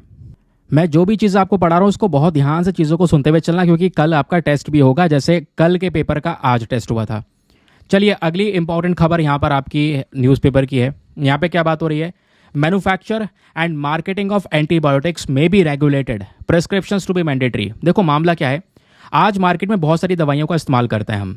अब मान लो यहाँ पर आपको बुखार हुआ है। अब बुखार किसकी वजह से हुआ है? क्योंकि आपके बॉडी में एक बैक्टीरिया पहुंचा है, इस वजह से बुखार देखने को मिलेगा। अब उस बुखार को सही करने के लिए आप क्या करोगे? आप जाके दुकान से एंटीबायोटिक ले आओगे कि भाई एंटीबायोटिक खा लेता हूँ, यही एंटीबायोटिक बैक्टीरिया को मार देगा। एंटीबायोटिक का जब गलत तरीके से उपयोग होता है या आप मिस यूज कर देते हैं एंटीबायोटिक का, तो एक इंसान को बड़ी प्रॉब्लम होती है जिसको बोलते हैं एंटी माइक्रोबियल रेजिस्टेंस। इस पर्टिकुलर केस में यहाँ पर एक ऐसा बैक्टीरिया बॉडी में बन जाता है जिसके ऊपर आपकी दवाई का भी कोई असर नहीं होता, और दवाई का कोई भी यहाँ पर उस पर नेगेटिव इंपैक्ट नहीं पहुंचेगा, वो और ज़्यादा स्ट्रांग होता चले जाएगा। वो कहीं ना कहीं फिर एक इंसान की मृत्यु का कारण बन जाता है। तो ऐसी कंडीशन को हम बोलते हैं एंटी माइक्रोबियल रेजिस्टेंस। तो ऐसे एंटी माइक्रोबियल रेजिस्टेंस के जो केसेस है वो लगातार इंक्रीज होते हुए नजर आ रहे हैं। इसको रोकने के लिए नया कदम उठाया गया है, इस वजह से ये आर्टिकल पब्लिश हुआ है। तो ये मैंने आपको पुराना बैकग्राउंड खबर समझा दिया। अब इस वजह से एक बॉडी चर्चाओं में दोस्तों, जिसका फुल फॉर्म है DTAB। क्या नाम है? DTAB फुल फॉर्म है ड्रग्स टेक्निकल एडवाइजरी बोर्ड। तो DTAB ने क्या किया है, हाल ही में सभी प्रकार के जो एंटीबायोटिक्स हैं, ध्यान रखिए सभी प्रकार की जो एंटीबायोटिक्स हैं, इनको एक नई डेफिनेशन यानी न्यू ड्रग वाली डेफिनेशन में रखने के लिए बोला है। अब क्वेश्चन यह है कि सर ये DTAB है क्या, जिसकी इतनी मजाल की वो बोल रहा है कि हर एक प्रकार के एंटीबायोटिक्स को नई ड्रग की डेफिनेशन में डाल दो। और ये नई ड्रग की डेफिनेशन क्या, ये बताओ। अब यही दोनों चीज़ें हैं जो एग्जाम में पूछी जाएंगी आपको इस आर्टिकल से। चलिए एक एक करके समझते हैं। पहले DTAB के बारे में जान लेते हैं। खबर क्या है ये तो आप जान चुके हैं। DTAB को समझिए दोस्तों, ये एक हाईएस्ट स्टैचुरी बॉडी है। स्टैचुरी बॉडी मतलब इसको किसी ना किसी एक्ट से बनाया होगा। कहाँ है कोई एक्ट? हाँ ये रहा, देखो वो है ड्रग्स एंड कॉस्मेटिक एक्ट 1940। इस पर्टिकुलर कानून के माध्यम से बनाया गया, मतलब ये स्टैचुरी बॉडी है। इस बॉडी का मेन काम क्या है? जो ड्रग्स हैं, ड्रग्स मतलब दवाइयों की बात हो रही है, दवाई से रिलेटेड जितने भी मैटर्स हैं उसको लेकर डिसीजन लेने का काम इसी ड्रग्स टेक्निकल एडवाइजरी बोर्ड का है। अब दोस्तों ये जो पर्टिकुलर बॉडी है ना, ध्यान रखिए ये हमारे CDSCO का हिस्सा है, यानी central drug standard control organisation. ये CDSCO का मेन काम होता है हमारे देश में काफ़ी सारे मेडिसिन को अप्रूवल वगैरह देना। इसी CDSCO का हिस्सा है DTAB। फंक्शंस की बात करेंगे तो DTAB का मेन काम क्या है? हमारी केंद्र सरकार को ये एडवाइस देती है, हमारी राज्य सरकार को एडवाइस देती है कि कौन से दवाई को लेकर क्या क्या चीज़ें करनी चाहिए। ठीक है, अब ये पूरा का पूरा बॉडी स्ट्रक्चर कौन से मंत्रालय के अंडर में आता है? वो मंत्रालय जो हमारे हेल्थ की बात कर रहा हो। सिंपल सी बात है, दवाइयों की बात कर रहे हैं तो हेल्थ की बात होगी, और स्वास्थ्य की बात करने के लिए हमारे पास में मंत्रालय है ministry of health and family welfare. सब आपस में इंटरकनेक्टेड है, तो इस तरीके से याद रखिएगा, क्योंकि क्वेश्चन यह है कि मंत्रालय भी पूछ लिया जाता है एग्जाम में, किस बॉडी का हिस्सा है ये भी पूछ लिया जाता है एग्जाम में, क्योंकि मंत्रालय तो बहुत पूछा गया है। आप देख पाएंगे, चेक करेंगे, प्रीवियस ईयर क्वेश्चंस बहुत मिलेंगे। इस वजह से तीनों को आपस में इंटरलिंक करके जान लेना। अब इसी DTAB ने क्या बोला कि भाई हमारी सभी एंटीबायोटिक को नई ड्रग की डेफिनेशन में डाल दो। अब सर ये नई ड्रग है क्या और किस नई डेफिनेशन में डालने की बात हो रही है ये समझिए दोस्तों। हमारे पास में जो कानून है जिसका नाम है ड्रग एंड कॉस्मेटिक रूल्स 1945, इसी में एक नियम है जिसको बोलते हैं रूल 122E सॉरी, ठीक है। तो 122E नाम का नियम है। इसके अकॉर्डिंग अगर हम बात करेंगे तो ये बोला जा रहा है कि कोई भी दवाई को हम इसमें एक नई ड्रग की तौर पर डिफाइन कर सकते हैं। नई ड्रग मतलब एक वो दवाई होती है जिसको यहाँ पे हम यूज़ करते हैं अपने देश में, लेकिन उसको एज आ इफेक्टिव नहीं माना जाता है ना, इतना ज़्यादा इफेक्टिव नहीं माना जाता। कहने का मतलब यहाँ पर यह है कि ये जो दवाई है, मान लो किसी भी नई दवाई को, जैसे यहाँ पे बात हो रही है एंटीबायोटिक को नया ड्रग डिफाइन कर दिया जाए, तो अगर हम नई ड्रग वाले बाल्टी में डाल देते हैं, इस वाले बकेट में ऐड कर देते हैं, इस वाले सेक्शन में ऐड कर देते हैं, तो इससे क्या होगा? जो एंटीबायोटिक की मैन्युफैक्चरिंग है, मार्केटिंग है या उसकी कोई बिक्री वगैरह है, इसके ऊपर में प्रॉपर तरीके से निगरानी रखी जाएगी। और जितने भी यहाँ पर एंटीबायोटिक आप बनाएंगी, मैन्युफैक्चरिंग होगी या मार्केटिंग क्लियरेंस होगा, ये सब केंद्र सरकार देगी। पहले केंद्र सरकार पूरी जांच बैठाएगी। अब स्टेट गवर्नमेंट के हाथ में पूरा मामला नहीं रहेगा, अब केंद्र सरकार के मामले में, मतलब केंद्र सरकार के हाथ में पूरा मामला रहेगा। और जो पेशेंट्स होंगे वो इतनी आसानी से खरीद भी नहीं पाएंगे। कि पेशेंट्स तभी खरीद पाएंगे जब कोई डॉक्टर प्रेस्क्राइब करेगा कि हाँ आप जाकर ये वाली एंटीबायोटिक खरीद लो, लिखित में लेकर आएंगे तभी आपको यहाँ पर ये मिलेगी। तो इससे क्या किया जाएगा, बेसिकली यहाँ पर एंटीबायोटिक्स के ऊपर में एक प्रॉपर कंट्रोल लगाने की बात की जा रही है, ताकि एंटी माइक्रोबियल रेजिस्टेंस, जिस प्रॉब्लम की मैं बात कर रहा था, ऐसी प्रॉब्लम को काउंटर किया जा सके। समझ रहे हो ना? तो DTAB भी पढ़ लिया हमने, नियम भी पढ़ लिए, ये पूरा मामला भी डिस्कस कर लिया। चलिए इसी बात पर अगली खबर पाते हैं। अगली खबर भी एनवायरमेंट के लिए रेलिवेंट है, यहाँ पे डिस्कशन हो रहा है। टाइम्स ऑफ इंडिया की न्यूज़ आपको नजर आएगी। काजीरंगा नेशनल पार्क के अंदर में 446 बटरफ्लाई की प्रजातियां देखने को मिली हैं। तो मामला क्या है, नई प्रजातियां देखने को मिली हैं, बहुत सारी स्पीशीज यहाँ पे देखने को मिल रही हैं, इस वजह से ये चर्चाओं में है काजीरंगा नेशनल पार्क। तो दोस्तों एग्जाम में क्वेश्चन बनेगा, काजीरंगा नेशनल पार्क कहाँ पे है? ये तो बच्चे को रट गया होगा जो भी यहाँ पर वीडियोस देख रहे हैं लगातार। असम के अंदर में है। अब लोकेशन देखेंगे दोस्तों, यह है असम और यहीं पे लिखा हुआ है काजीरंगा नेशनल पार्क, है ना। तो असम के अंदर में कौन सा डिस्ट्रिक्ट है दोस्तों? तो वो है गोलघाट और नगांव डिस्ट्रिक्ट, जहाँ पे ये प्रेजेंट है। और ध्यान रखिएगा, ये जो पर्टिकुलर काजीरंगा नेशनल पार्क है, इसको 1985 में ऑलरेडी वर्ल्ड हेरिटेज साइट का टैग दिया जा चुका है यूनेस्को की साइट से। इस पर्टिकुलर पार्क के अंदर में एक नदी है देफलो, तो एक नदी है जो बहती है और वो हमारी ब्रह्मपुत्रा नदी की ट्राइब्यूटरी भी है। उसके अलावा काजीरंगा नेशनल पार्क में एक सबसे जो बेस्ट चीज़ है जिसकी वजह से वो चर्चाओं में भी रहता है, वो यह है कि दुनिया की सबसे ज़्यादा जो पॉपुलेशन है वन हॉर्न राइनोज की, वन हॉर्न राइनो यानी एक सींग वाला जो गैंडा है दोस्तों, और एक सींग गैंडे की दुनिया में सबसे ज़्यादा जो पॉपुलेशन है वो यहीं पर इसी काजीरंगा नेशनल पार्क में देखने को मिलती है। बाकी कुछ और जानवर भी देखने को मिलते हैं, वो सब लिखे हैं, ये तो हम रेगुलर बेसिस पर पढ़ते रहते हैं, कुछ नया यहाँ पर एक्स्ट्रा है नहीं। चलिए अगली खबर पर आते हैं। फेक न्यूज़ आर्टिकल दोस्तों यहाँ पर ये भी है, GS paper number 3 science and tech के पॉइंट ऑफ व्यू से आप इसको लिंक कर पाएंगे। क्या बात हो रही है इसको समझिएगा। आर्टिकल ही साइंस एंड टेक डेली का है। हमारे पृथ्वी की सबसे ज़्यादा पुरानी लिविंग ऑर्गेनिज्म जो है ये डिस्कवर की गई है, और कहाँ पर डिस्कवर की गई है? 2 बिलियन साल पुरानी चट्टान के अंदर में। अब ये 2 बिलियन साल पुरानी चट्टान मिली कहाँ पर? यह मिली है बशवेल्ड इग्नियस कॉम्प्लेक्स के अंदर में। यह पर्टिकुलर रीजन एक ऐसी जगह है जो कि साउथ अफ्रीका के अंदर में पाई जाती है। साउथ अफ्रीका कहाँ पे है आइए देखते हैं। तो ये आप देख पाएंगे, ये है इंडिया का मैप, हमें चलना है अफ्रीका, तो हमें चलना होगा वेस्टर्न साइड में। ये हो गया हमारा सऊदी अरेबिया, इधर है अफ्रीका, ये पूरा अफ्रीकन कॉन्टिनेंट। नीचे जाओगे तो ये है दोस्तों साउथ अफ्रीका, और साउथ अफ्रीका का जो नदन वाला भाग है, ध्यान रखिएगा, एक सेकंड रुको, आगे पीछे भाग रहा है यार मैप। देखो यहाँ पर ये साउथ अफ्रीका का ये वाला जो भाग है जिस पे मैं ये गोला घुमा रहा हूँ, इसी पर्टिकुलर पोर्शन पर क्या हो गया यार, हाँ यहाँ पर आप देख पाएंगे इसी पर्टिकुलर रीजन में ये जो कॉम्प्लेक्स की हम बात कर रहे हैं वो कॉम्प्लेक्स आपको लोकेटेड देखने को मिलेगा। कौन सा कॉम्प्लेक्स? बुशवेल्ड इग्नियस कॉम्प्लेक्स, यानी शॉर्ट फॉर्म में BIC का नाम देंगे। ये अभी तक का सबसे बड़ा लेयर्ड इग्नियस इंट्रूजन है, जहाँ पे इग्नियस रॉक्स आपको देखने को मिलेंगी, जो कि यहाँ पर सीधा कह सकते हैं जिसका पृथ्वी के क्रस्ट के साथ में कनेक्शन है। ये कहाँ पे लोकेटेड है? हमारे साउथ अफ्रीका के नदन भाग में। वो पर्टिकुलर जो लोकेशन है वो मैंने आपको दिखा दिया है। कुछ इस तरीके का यहाँ पे पूरा रीजन है। चट्टानें दोस्तों वहाँ पे देखने को मिलेंगी जो बहुत ही ज़्यादा पुरानी हैं, बहुत ही ज़्यादा पुरानी। इस जगह में बोला जाता है बहुत सारे ओर डिपॉजिट्स प्रेजेंट हैं। ओर डिपॉजिट मतलब ऐसी चट्टानें जिसमें मिनरल्स भरपूर मात्रा में प्रेजेंट हैं। दुनिया के सबसे बड़े भंडार प्लैटिनम के इसी हिस्से में है। प्लैटिनम के साथ पैलेडियम, ऑस्मियम, इरिडियम, रोडियम, रुटेनियम, ये सब चीज़ें यहाँ पर हैं।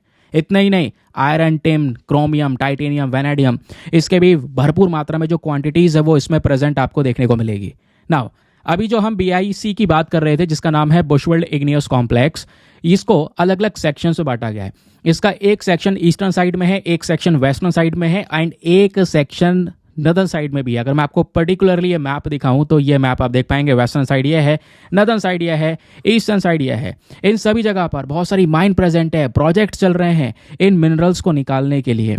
यहीं पर एक ऐसी रॉक देखने को मिली है जो बहुत ही ज़्यादा पुरानी है, लगभग 2 बिलियन साल पुरानी रॉक है, जिसमें कुछ एक लिविंग ऑर्गेनिज्म देखने को मिला है। कहने का मतलब है हमारे रिसर्चर्स ने कुछ माइक्रोब खोजे हैं। माइक्रोब यानी बैक्टीरिया, फंजाई, इन सबको माइक्रोब बोलते हैं। तो 2 बिलियन साल पुरानी रॉक में कुछ मिला है। इससे हमें पता चलेगा पृथ्वी के ऊपर में किस तरीके की लाइफ हुआ करती थी, क्योंकि इतना पुराना स्ट्रक्चर मिलना अपने आप में आम बात नहीं है। बहुत सारी जानकारी इतिहास की हमको मिलेगी।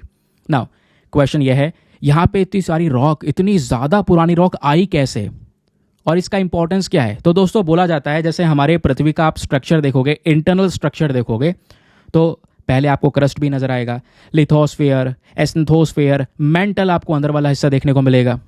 तो यहाँ पे बोला जाता है बहुत ज़्यादा मात्रा में जो मोल्टन रॉक, जो चट्टान है, वो हमारे अर्थ के इस वाले भाग से, मेंटल वाले हिस्से से सीधा ऊपर कुछ क्रैक्स के माध्यम से निकल कर आ जाती है यहाँ पर हमारे अर्थ क्रस्ट में, जिससे एक बड़ा इंट्रूजन क्रिएट होता है, यहाँ पर आकर मिल जाती है। और इसकी वजह से यहाँ पर ये जो रॉक है, जो नीचे की रॉक है, सीधा हमें ऊपर की साइड में, ऊपर वाले हिस्से में मिली है। और कहाँ पे मिली है? साउथ अफ्रीका के अंदर में। और उसी पर्टिकुलर रीजन को एक कॉम्प्लेक्स डिक्लेयर कर दिया गया, जिसका नाम मैंने आपको बताया, बुशवेल्ड इग्नियस कॉम्प्लेक्स। समझ गए ना? क्लियर हो गया ना? क्वेश्चन बन जाए बुशवेल्ड इग्नियस कॉम्प्लेक्स बताओ कहाँ पर है, तो बता देना साउथ अफ्रीका के नदन हिस्से में प्रेजेंट है। चलिए, अब जितनी भी शॉर्ट न्यूज़ थी वो तो होती है समाप्त। चलते हैं आज के एडिटोरियल डिस्कशन के ऊपर में। आज के हमारे एडिटोरियल में, जैसे मैंने आपको बताया, बहुत सारे आर्टिकल्स काम के हैं। जैसे सबसे पहला एडिटोरियल बात करता है यूबीआई पॉलिसी, यानी यूनिवर्सल बेसिक इनकम के बारे में, जो हमारे राइटर हैं जिनका नाम है मैत्रीश घातक। अब राइटर का नाम ध्यान रखना जरूरी नहीं है, एग्जाम के लिए रेलिवेंट है। देखिए, आज से कुछ दिनों पहले की बात है, या पिछले महीने की हम बात कह सकते हैं, पिछले महीने भी यूनिवर्सल बेसिक इनकम को लेकर एक बड़ा आर्टिकल पब्लिश हुआ था। तो कह सकते हैं कि ये जो टॉपिक है लगातार चर्चाओं में बने हैं, काम के टॉपिक हैं। तो हमारे राइटर ने खबर छापी क्या है, ये जरा सुनिए। एडिटोरियल में दोस्तों आपको स्टार्टिंग में कुछ ऐसा देखने को मिल जाएगा। राइटर क्या बोलते हैं मैं आपको बताता हूं। राइटर ये बोलते हैं, यूनिवर्सल बेसिक इनकम का जो आइडिया है ये लगातार चर्चाओं में आ रहा है। मैंने आपको इस वजह से ये आर्टिकल भी दिखाया, अभी कुछ दिनों पहले ये न्यूज़ में था, फिर से न्यूज़ में आ गया, बार बार न्यूज़ में आ रहा है। तो बोले टाइम टू टाइम खबरों में रहता है यार। हाल ही में एक रिपोर्ट पब्लिश होती है हमारे इंटरनेशनल लेबर ऑर्गेनाइजेशन की, और वो जो रिपोर्ट है वो बात करती है कि कैसे जो जॉब की ग्रोथ है, वो जॉब ग्रोथ आज के समय पर प्रॉब्लम्स में है। आर्टिफिशियल इंटेलिजेंस जैसा नया कॉन्सेप्ट आ चुका है। आज भी बहुत सारे नौजवान लोग इंडिया के अंदर में बेरोजगार हैं। तो ये जो फेनोमेना है जॉबलेस ग्रोथ का, ग्रोथ हो रही है देश की, हमारी इकोनॉमी बढ़ रही है, हम 5th लार्जेस्ट इकोनॉमी है, लेकिन बेरोजगारी है देश में। तो ग्रोथ को हमने जॉबलेस ग्रोथ का नाम दे दिया, जहाँ पे प्रोडक्टिविटी है लेकिन यहाँ पे जॉब क्रिएशन नहीं है। तो यहाँ पे एक बड़ी प्रॉब्लम क्रिएट होती है। तो क्या हमें ऐसे देश के अंदर में एक यूनिवर्सल बेसिक इनकम देनी चाहिए लोगों को? अब आपको समझ में आ रहा होगा कि हाँ सर, यूनिवर्सल बेसिक इनकम क्या है। नाम से पता चल रहा है कि हर एक व्यक्ति को एक बेसिक सी इनकम प्रोवाइड करवा दी जाए, ताकि उसका जीवन यापन चलता रहे, यानी कि जो उसकी ज़रूरत है, खाना पानी, स्पेशली यहाँ पर 2 वक्त का खाना उसको आराम से मिलता रहे ना। ये ना बहुत बड़ा डिस्कशन चलता है लंबे समय से। यूनिवर्सल बेसिक इनकम का बड़ा डिस्कशन आज से कुछ साल पहले हुआ। बहुत सारे स्कॉलर्स, पॉलिसी मेकर्स लगातार डिबेट करते चले गए, क्या हमें जितने भी सरकार की दूसरी स्कीम है, वेलफेयर स्कीम है, या डायरेक्ट इनकम ट्रांसफर हो रहा है गरीबों के अकाउंट के अंदर में, क्या वो सब हटा दें? वो सब हटाकर यार वो सब खत्म कर दो, सीधा यूनिवर्सल बेसिक इनकम वाला कॉन्सेप्ट देश में अपना लो। अब ये जो पर्टिकुलर आइडिया है दोस्तों, इसको बहुत ही ज़्यादा अटेंशन मिला है पिछले कुछ समय पर। स्पेशली 2016-17 का इकोनॉमिक सर्वे आया, तो उस इकोनॉमिक सर्वे ने खुद बोल दिया कि यूनिवर्सल बेसिक इनकम एक ऐसी चीज़ है जिसके अंदर में सबसे ज़्यादा पोटेंशियल है। तो हमें यूनिवर्सल बेसिक इनकम के ऊपर काम करना चाहिए। नाउ इतना सब कुछ हम लोगों ने यहाँ पर पढ़ लिया है, तो सर ये बताइए यूनिवर्सल बेसिक इनकम होती क्या है? अब दोस्तों यहाँ पे आपको नाम से पता चल चुका होगा, इसमें कुछ ज़्यादा कुछ बचा तो है नहीं यार, है ना। चलो, नहीं पता है तो मैं आपको थोड़ा सा इसके बारे में बता देता हूँ, डिटेल्स को क्लियर कर देता हूँ। एक ऐसा प्रोग्राम जहाँ पे हमारे देश के अंदर में हर एक एडल्ट सिटीजन जो 18+ है, उसको एक पर्टिकुलर अमाउंट उसके लिए डिसाइड कर दिया जाएगा। मान लो मंथली बेसिस पे, एग्जाम्पल के तौर पर ले लेते हैं कि मान लो महीने का एक परिवार का इनकम डिसाइड कर दिया, 7,000 रुपये महीना इसको मिल जाएगा। अब 7,000 रुपये महीना यहाँ पर उसको कैसे खर्च करना है वो डिपेंड करता है उसके ऊपर में। बस हमने क्या करेंगे, एक पर्टिकुलर अमाउंट डिसाइड कर दिया। अब रेगुलर बेसिस पे मंथली हो सकता है, या 2 मंथ में हो सकता है, ईयरली हो सकता है, जो भी होगा, बस उसका अमाउंट डिसाइड कर दिया और वो अमाउंट यहाँ पे उसको देना शुरू कर दिया जाएगा, ताकि उसकी जो बेसिक नीड्स हैं, बेसिक ज़रूरत है, वो यहाँ पर उस पैसों से पूरी कर सके वो। ठीक है। तो यूनिवर्सल बेसिक इनकम क्या है? एक सोशल वेलफेयर प्रपोजल, जहाँ पे हमारे जितने भी बेनिफिशरीज होंगे, जितने भी लोग जिनको फ़ायदा मिलेगा, बेसिकली उनको एक गारंटी इनकम दी जा सकेगी, और एक इनकम महीने के बेसिस पे उनको प्रोवाइड करवा दी जाएगी, भाई इतना पैसा आपको मिलता रहेगा। समझ गए? क्लियर हो गया। लेकिन अब यूनिवर्सल बेसिक इनकम कोई ऐसा नहीं है कि इतने में ही मामला ख़त्म हो जाए। ये ऐसा कॉन्सेप्ट है जिसके बारे में डिबेट पिछले कई सालों से चल रही है, और डिबेट में एक तरफ लोग फॉर में हैं कि हाँ भाई ये तो बढ़िया है, यूनिवर्सल बेसिक इनकम लेकर आओ, और एक तरफ लोग अगेंस्ट में है कि नहीं ऐसा कभी मत करना, बहुत दिक्कतें होंगी। अब है क्या मामला, चलिए मैं आपको फॉर और अगेंस्ट दोनों का मामला समझाऊंगा। सबसे पहले बोला यह जाता है, जो लोग फॉर में है इसके साथ में है, उनका कहना यह है यूनिवर्सल बेसिक इनकम से पॉवर्टी रिडक्शन होगा, गरीबी कम होगी भाई, क्योंकि यहाँ पर पता है कि भाई इनको भले ही एक इंसान काम कर रहा हो, उसके पास नौकरी है नहीं है कोई बात नहीं, मंथली बेसिस पे इतना पैसा आएगा, सरकार इतना पैसा देगी आपको, 7,000 रुपये 10,000 रुपये जो भी डिसाइड किया है वो मिल जाएगा। तो आपकी बेसिक ज़रूरत, आपका फूड, हेल्थ, एजुकेशन, हाउसिंग, खर्चा निकल गया, तो कोई कुछ करेगा ही नहीं। गरीबी ऑटोमेटिकली कम हो जाएगी जब सरकार ये डिसाइड कर लेगी, तो कोई गरीब रहेगा ही नहीं, क्योंकि हर एक व्यक्ति को ये पैसा मिलना है। समझ गए। दूसरा यहाँ पे बोला जा रहा है, इसका दूसरा फायदा क्या है, हेल्थ स्टिमुलस। इससे यहाँ पर लोगों का मेंटल हेल्थ इंप्रूव होगा, क्योंकि अभी जो स्ट्रेस होता है यार कैसे कमाएं, क्या करें क्या ना करें, एंजाइटी होती है, डिप्रेशन में लोग जा रहे हैं, वो चीज़ कम हो जाएगी। लोगों को फाइनेंशियल इनसिक्योरिटी होगी नहीं, उन्हें पता है यार हमारे पास में पैसा आएगा, इस तारीख को पैसा सरकार दे देगी, तो उससे इलाज करवा लेंगे या जो भी होगा खाना पानी वो अपना निकल जाएगा। तीसरा, सिंप्लीफाइड वेलफेयर सिस्टम, ये एक बड़ा फायदा लोग बता रहे हैं। लोगों का कहना यह है कि सबसे बढ़िया वेलफेयर सिस्टम यही है, लोगों की टेंशन खत्म है ना, आराम से यहाँ पर वो जीवन रहेंगे, क्या दिक्कत है। तीसरा, लोगों को फ्रीडम मिलेगा, एक और बड़ा फायदा, अपने हिसाब से पैसा मिल गया, अपनी चॉइस कर सकते हैं, अपना काम, एजुकेशन, पर्सनल लाइफ पे ध्यान दे सकते हैं। फिर इकोनॉमिक स्टाइलस, इससे क्या होगा, जो पैसा है दोस्तों वो मार्केट में बूस्ट होगा, सिंपल सी बात है, क्योंकि हर एक व्यक्ति के पास में पैसा आ रहा है तो डायरेक्टली उनके हाथ में आ रहा है पैसा, अब वो पैसा मार्केट में खर्च करेंगे, इससे मार्केट के अंदर में डिमांड गुड्स एंड सर्विसेज की बढ़ेगी, जो बेरोजगारी है वो थोड़ी सी कम होगी, है ना, एम्प्लॉयमेंट जनरेशन होगा, मार्केट ग्रो करता हुआ नजर आएगा, वो यहाँ पे बोला जा रहा है। तो ये बोला जा रहा है कि इसके ये फायदे हो सकते हैं, लेकिन लोग कह रहे हैं भैया फायदे तो गिन लिए, लेकिन हर सिक्के के होते हैं दो पहलू, इसके कुछ नुकसान भी हो सकते हैं, जरा वो भी तो बताओ। दोनों चीज पढ़ के जाओ। अब यूनिवर्सल बेसिक इनकम में दोस्तों नुकसान क्या हो सकता है वो सुनिए। सबसे पहला, कॉस्ट एंड फिस्कल स्टेबिलिटी। कहने का मतलब है भाई यहाँ पे हर एक परिवार के लिए कुछ इनकम डिसाइड करना, 7,000 10,000 जो भी डिसाइड करना, अमाउंट बड़ा है, और पॉपुलेशन तो और भी ज़्यादा मैसिव एनॉर्मस है, तो क्या ये एक्सपेंसिव नहीं रहेगा? यूनिवर्सल बेसिक इनकम एक एक्सपेंसिव मेथड रहेगा, है ना, समझ गए। तो इससे यहाँ पर प्रॉब्लम्स ये होगी, गवर्नमेंट इतना पैसा लाएगी कहाँ से।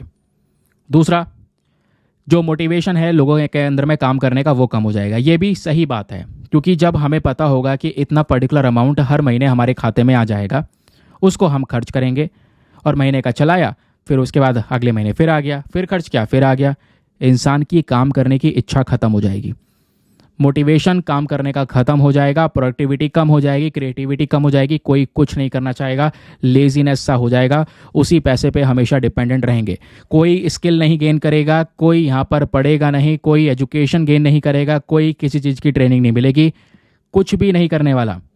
उसे पता है पैसा आएगा तो आराम से घर में बैठे हैं, पैसा निकाला, खर्चा किया, नेक्स्ट डेट में फिर से आ गया। तो ये एक बड़ी प्रॉब्लम है। इससे लोगों की जो निर्भरता है ना, वो इस इनकम पे इतनी ज़्यादा बढ़ जाएगी कि वो सरकार पे ही हर चीज़ को लेकर डिपेंडेंट रहेंगे। कोई प्रोफेशनल, कोई पर्सनल ग्रोथ लोगों की होएगी नहीं, क्योंकि उसका मोटिवेशन ख़त्म हो चुका है। समझ गए। तो ये राइटर एक्सप्लेन करते हैं। नाउ क्वेश्चन यहाँ पर ये आता है कि सर यूनिवर्सल बेसिक इनकम समझ तो गए, क्या किसी ने अपनाया है? हाँ, बहुत सारे देशों ने यहाँ पर दुनिया भर में अपनाया है। ब्राज़ील ने एक्सपेरिमेंट चलाया है, यूएसए के कुछ स्टेट ने एक्सपेरिमेंट चलाया है, बाकी कैलिफोर्निया की बात कर रहे हैं हम, फिनलैंड हो गया, कीनिया हो गया, फ्रांस हो गया, इन्होंने यहाँ पर काम किया है। लेकिन कई सारी जगह पे दोस्तों ये जो पर्टिकुलर फार्मूला है ये फेल हो गया। कुछ जगह पे यहाँ पर चल रहा है मामला थोड़ा थोड़ा करके, लेकिन वहाँ पे पॉपुलेशन कम है। भारत में पॉपुलेशन बहुत ज़्यादा है, तो ये एक बड़ा चैलेंज भी हमारे सामने आएगा। लेकिन जब भी हम यूनिवर्सल बेसिक इनकम के फॉर अगेंस्ट में बात कर रहे होते हैं, तो यहीं पर हमारे राइटर साहब एक चीज़ और डिस्कस कर रहे हैं। राइटर साहब ये बोल रहे हैं कि भाई कुछ ऑल्टरनेटिव्स भी हो सकते हैं, कुछ नए तरीके भी हो सकते हैं। भले आप पूरा यूनिवर्सल बेसिक इनकम मत दो, इसकी जगह कुछ और चीज़ अपना लो। आप क्या कर सकते हैं, क्वासी मतलब क्वासी यूनिवर्सल बेसिक इनकम को लेकर चलो, यानी इस तरीके की इनकम दो, लेकिन यहाँ पे ये जो इनकम है ना, इसमें हर चीज़ पे लोगों को हर चीज़ का फ़ायदा मत दो। कहने का मतलब है ये जो फ़ायदा आप दोगे, इसके बदले में आप लोगों को एजुकेशन प्रोवाइड करवाओ, लोगों को स्किल्स प्रोवाइड करवाओ, वो ज़्यादा बेटर रहेगा। समझ गए। डायरेक्ट यहाँ पे ट्रांसफ़र करने की ज़रूरत नहीं है कैश, वरना वो कैश का क्या इस्तेमाल हो रहा है क्या नहीं हो रहा है वो किसको क्या पता चल रहा है। दूसरा, यहाँ पर इनका कहना है स्कीम चलाओ, पीएम किसान स्कीम हो गया, प्रधानमंत्री जनधन योजना हो गया, ऐसे बहुत सारी स्कीम हम चला सकते हैं जिसमें डायरेक्टली अकाउंट में ये जो बेनिफिट्स है वो ट्रांसफर किए जाएंगे। इतने नहीं, इनकम सपोर्ट स्कीम चलाओ। यहाँ पर कुछ ऐसी स्कीम्स होंगी जहाँ पे हम फायदा मतलब लोगों को कुछ सिखा रहे होंगे, उनको सिखाओगे उसके बदले में उनको पैसा मिलेगा, वो ज़्यादा बेटर रहेगा। तो उनके लिए अपॉर्चुनिटीज़ बढ़ानी बहुत ज़्यादा ज़रूरी है। एम्प्लॉयमेंट गारंटी स्कीम जैसे एमजी नरेगा वैसे दूसरे स्कीम्स लेकर आ सकते हैं। तो ये ऑल्टरनेटिव्स, आप अगर इन ऑल्टरनेटिव्स पे काम करोगे तो और ज़्यादा बेटर रहेगा और ज़्यादा बढ़िया तरीके से यहाँ पर हम गेन कर पाएंगे। समझ गए? तो ये है दोस्तों हमारा आज का पहला एडिटोरियल जो कि हो चुका है समाप्त। अब चलिए देखते हैं आपने इस एडिटोरियल से क्या क्या सीखा है। मैं एक एक करके यहाँ पर आपको पहले मतलब क्वेश्चन बता रहा हूँ, मेंस का क्वेश्चन दे रहा हूँ, इसका उत्तर आप सभी को लिखना है। ठीक है, सभी लोगों को लिखना है, मतलब सभी को इसका आंसर देना है। कहाँ पे देना है वो मैं आपको बताऊंगा। पहले ये क्वेश्चन देख लो। क्वेश्चन यह है, discuss the concept of universal basic income. Universal basic income का कॉन्सेप्ट समझाइए, फिर बताइए इसके पोटेंशियल बेनिफिट्स क्या हो सकते हैं और इंडिया के सोशो इकोनॉमिक कंडीशन के आधार पर इसमें समस्याएं यानी चैलेंजेस क्या क्या हो सकती हैं। तीनों चीज़ों को यहाँ पर टैकल करना होगा। एक बार हिंदी में रीड कर देता हूँ ताकि हिंदी माध्यम वाले एस्पिरेंट अच्छे से पढ़कर इसको बढ़िया सा आंसर लिख सकें। क्वेश्चन यह है, यूनिवर्सल बेसिक इनकम की अवधारणा पर चर्चा करें। भारत के सामाजिक आर्थिक परिदृश्य के संदर्भ में इसके संभावित लाभ और चुनौतियां क्या हैं उसको बताएं। 250 शब्दों में आंसर लिखना है। 15 मार्क्स का ये क्वेश्चन है।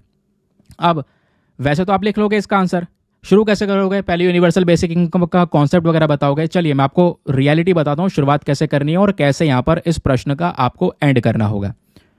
तो स्टार्टिंग में आपको पहले बताना होगा, यूनिवर्सल बेसिक इनकम को डिफाइन करना होगा। समझ गए? फिर इसके बेनिफिट्स बताने होंगे कि भाई हाँ पॉवर्टी रिड्यूस कर सकता है, इकोनॉमिक सिक्योरिटी के बारे में बताना होगा, एम्पावरमेंट को प्रोवाइड करवा सकता है। फिर इसमें कुछ चैलेंजेस बताने होंगे, फाइनेंशियल सस्टेनेबिलिटी का इशू होगा, पोटेंशियल रिडक्शन होगा। फिर लास्ट में यहाँ पे अपने कंक्लूजन शेयर करना होगा, इसके प्रोज एंड कॉन्स के बीच का क्या ज़्यादा महत्व है वो बताना होगा। देन उसके बाद यहाँ पर आप अपने आंसर को प्रॉपर तरीके से वैल्यू दे पाएंगे।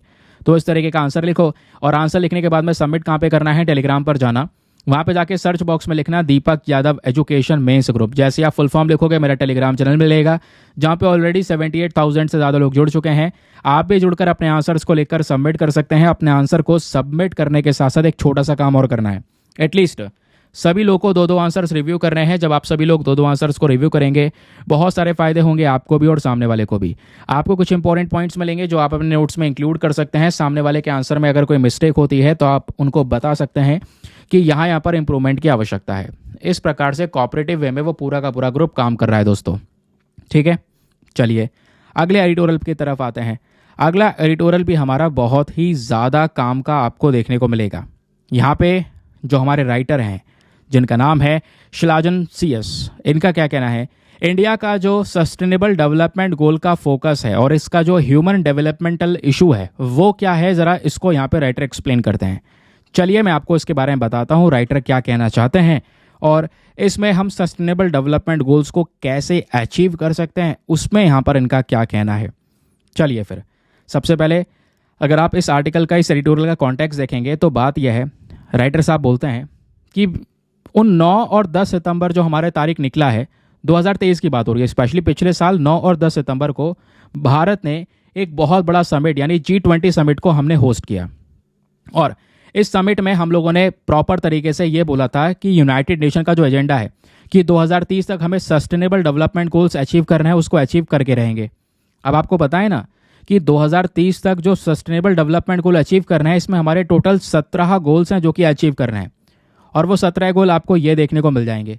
दुनिया भर की कंट्रीज़ ने टारगेट रखा है इसको अचीव करने के लिए। तो होता यह है कि 18-19 सितंबर को भी 2023 में ही सस्टेनेबल डेवलपमेंट गोल का एक प्रॉपर समिट होता है और उस समिट पर भी हम क्या करते हैं, लगातार बातचीत कर रहे हैं क्या वाकई में ये 17 के 17 गोल अचीव हो पाएंगे या नहीं हो पाएंगे। क्योंकि कई सारी कंट्रीज़ या दुनिया भर के बहुत सारे देश कई सारे सेक्शन में बहुत पीछे रह चुके हैं। जैसे इस गोल में पहली बात हो रही है गरीबी को कम करना। क्या सभी देश गरीबी कम कर चुके हैं? नहीं, अभी बहुत बड़ी प्रॉब्लम है पॉवर्टी की। दूसरा, भुखमरी को ख़त्म करना। जब गरीबी है तो भुखमरी कैसे ख़त्म हो जाएगी, वो भी अभी है। गुड हेल्थ, एक अच्छी हेल्थ प्रोवाइड करवाना, क्वालिटी एजुकेशन देना, जेंडर इक्वालिटी को मेंटेन करना, साफ पीने का पानी, affordable energy, decent economic growth, industrial innovation, inequalities कम करना, सस्टेनेबल प्रोडक्शन प्रोवाइड करवाना, रिस्पॉन्सिबल कंजम्पशन पे काम करना, climate action, life below water यानी मैरिन एनवायरनमेंट की सुरक्षा करना, हमारा जो एनवायरनमेंट है उसके प्रोटेक्शन प्रोवाइड करवाना, ये सब गोल्स आपको देखने को मिलेंगे हमारे टोटल 17 सस्टेनेबल डेवलपमेंट गोल्स में। तो इन सभी गोल के मामले में दोस्तों अभी दुनिया बहुत पीछे है, हमें बहुत कुछ करने की आवश्यकता है। इस पर्टिकुलर कॉन्टेक्स्ट में बोला जा रहा है भारत का प्रोग्रेस कहाँ है।